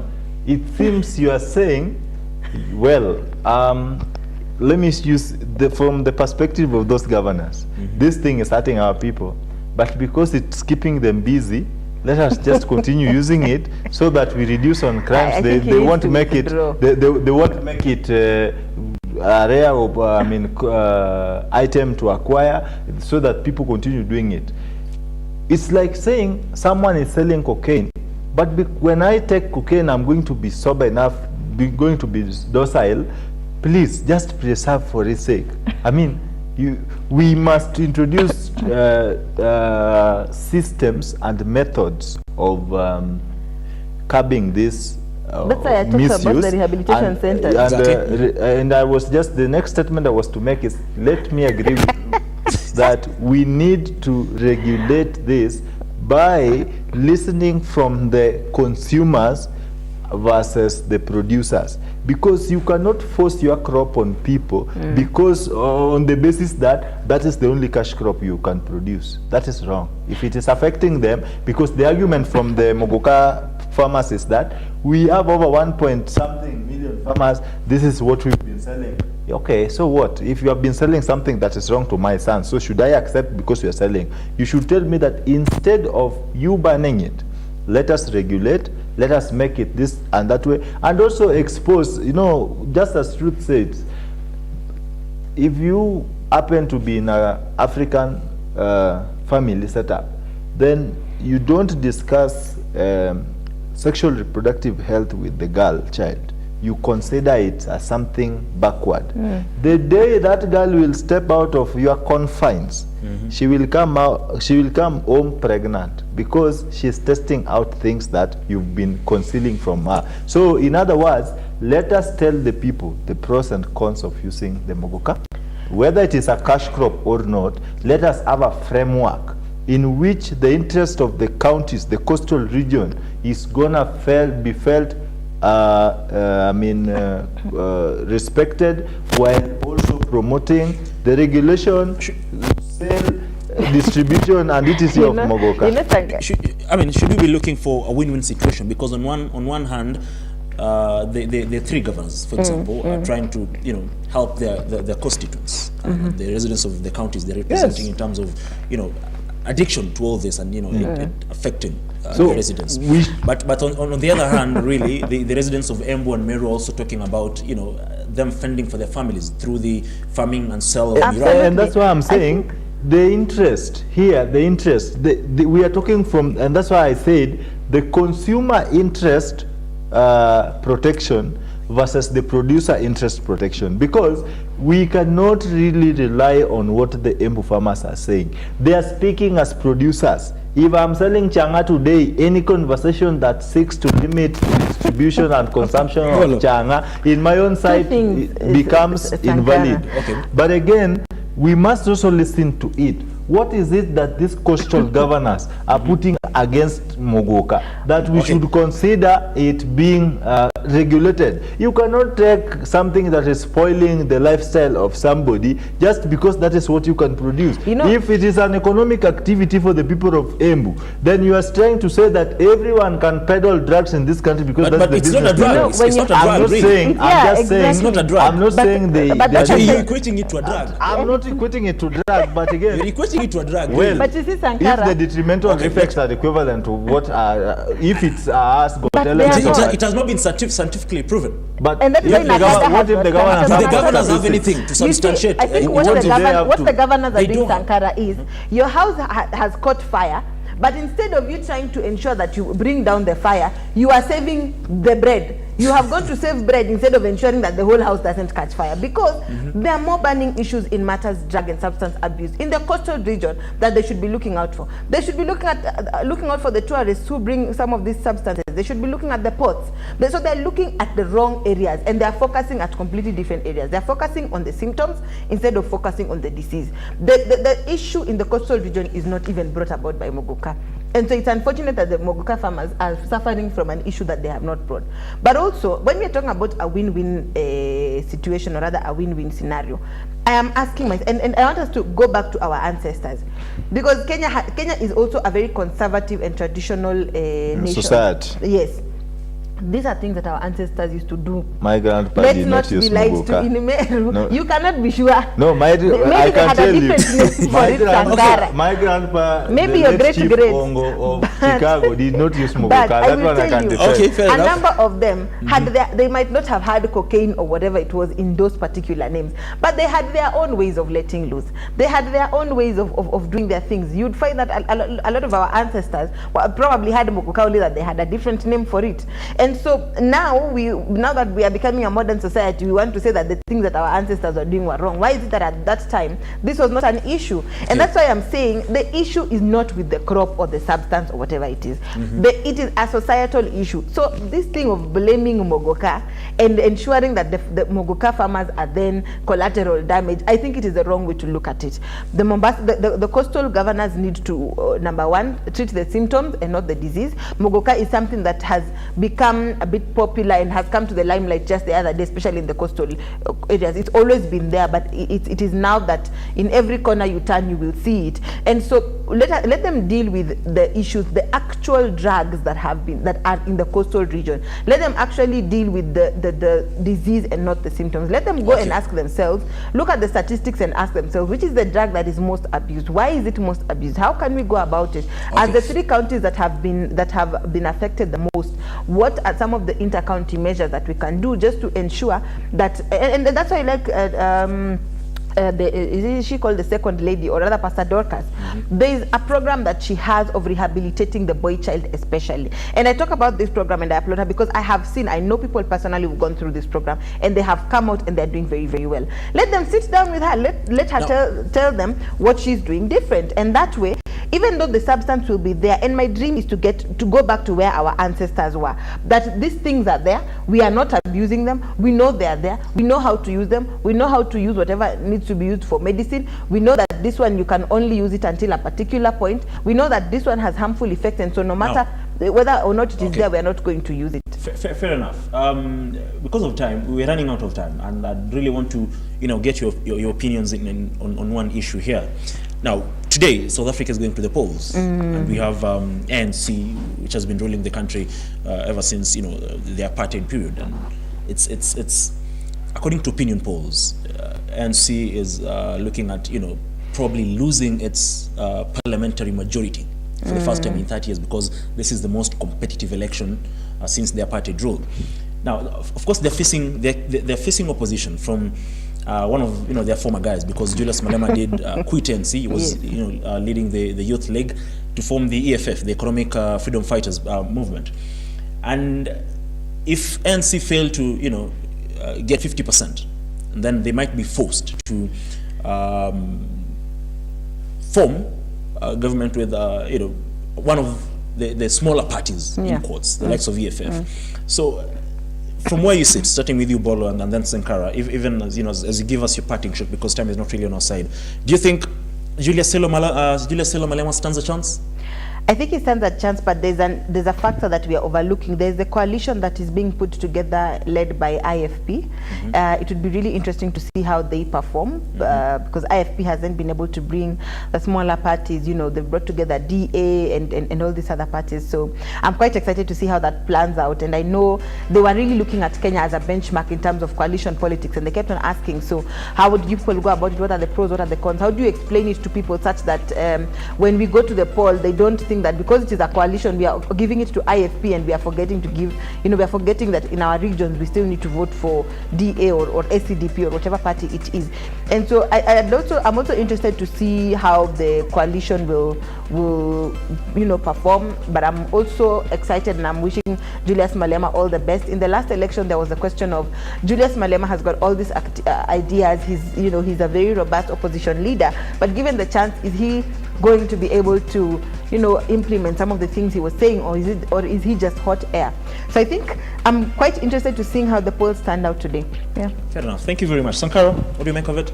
Allow me to be controversial a bit. In politics, things are very dynamic. Julius Malema remains to be a crowd mover. And in this case, he has shaken the political matrix in South Africa with threats and intimidations, but not significant solutions and approaches. I can say Julius Malema may not, in bold, suffice against these two gentlemen. Remember, in South Africa, this is also a very conservative nation. It's just like here in Tanzania. We always equate CCM to ANC. When you look at Ramaphosa with this ANC and Zuma with this MK, Zuma is popular from the Transkei province where he comes from. He influences a very huge following. With these two men against Malema, the noisemaker, then you can, your guess is as right as mine. It may not really make it. In South Africa, politics is very different from what we read on the crowds that Malema moves with threats and intimidations. If you think I'm a political propagandist, then let's wait for the results. But I can tell you, noise doesn't take people anywhere. Even our own DP has been very noisy and finding it very rough. So just like Regadi, Malema will find it rough, because the political matrix, the formation, and the ideologies in which the South Africans vote really matters. These people don't vote individuals per se. They vote political parties. And EFF has been just a controversial, noisy and violent political party in South Africa. It doesn't really stand to serve the interest of that agile nation, South Africa. Therefore, I would say that the people of South Africa has their own interest in their side, and they are going to do the right thing, but not in favor of Malema. So really quickly, in 10 seconds. In matters of South Africa, you will also see almost a generational rift, because most of those who vote for ANC or are aligned to ANC are the older generation who still feel, ANC is the party that fought for us, brought us liberation, brought us, and for EFF, you'll see the more younger people doing it, and that's why you see forgetting the name of their MP, who every time he's in parliament and he passes certain legislative laws, you'll always see young people rallying support or public support on social media for it, and even in the student elections. So I think you'll also see a generational sort of rift between those who vote for ANC, or the areas that vote for ANC, and the areas that then vote for EFF and the other smaller parties. Well, thank you very much, Ruth Bola, for joining us this particular morning. Mr. Sankara, always a pleasure having you around. Well, that was the conversation for you here on the Morning Drift, and of course we'll be following up the elections in South Africa for you. Will Julius Solo Malema of VFF dethrone the ANC, and of which is the ruling party, with its candidate Cyril Ramaphosa? We'll be following up for you today and keeping you updated in our bulletins. But remember as well, today the Budget and Appropriations Committee will be having a press conference in regards to the briefing on the committee, the briefing on the committee's undertaking over the budget estimates for the financial year 2024-2025 and the supplementary estimates too for the financial year 2023-2024. Until then, you can of course keep it Lookuptv. Visit our website www.lookuptv.co.ke just to get an overview of the stories making headlines not only here in the country but as well across the borders. Do have yourself a wonderful day, and like always, God bless.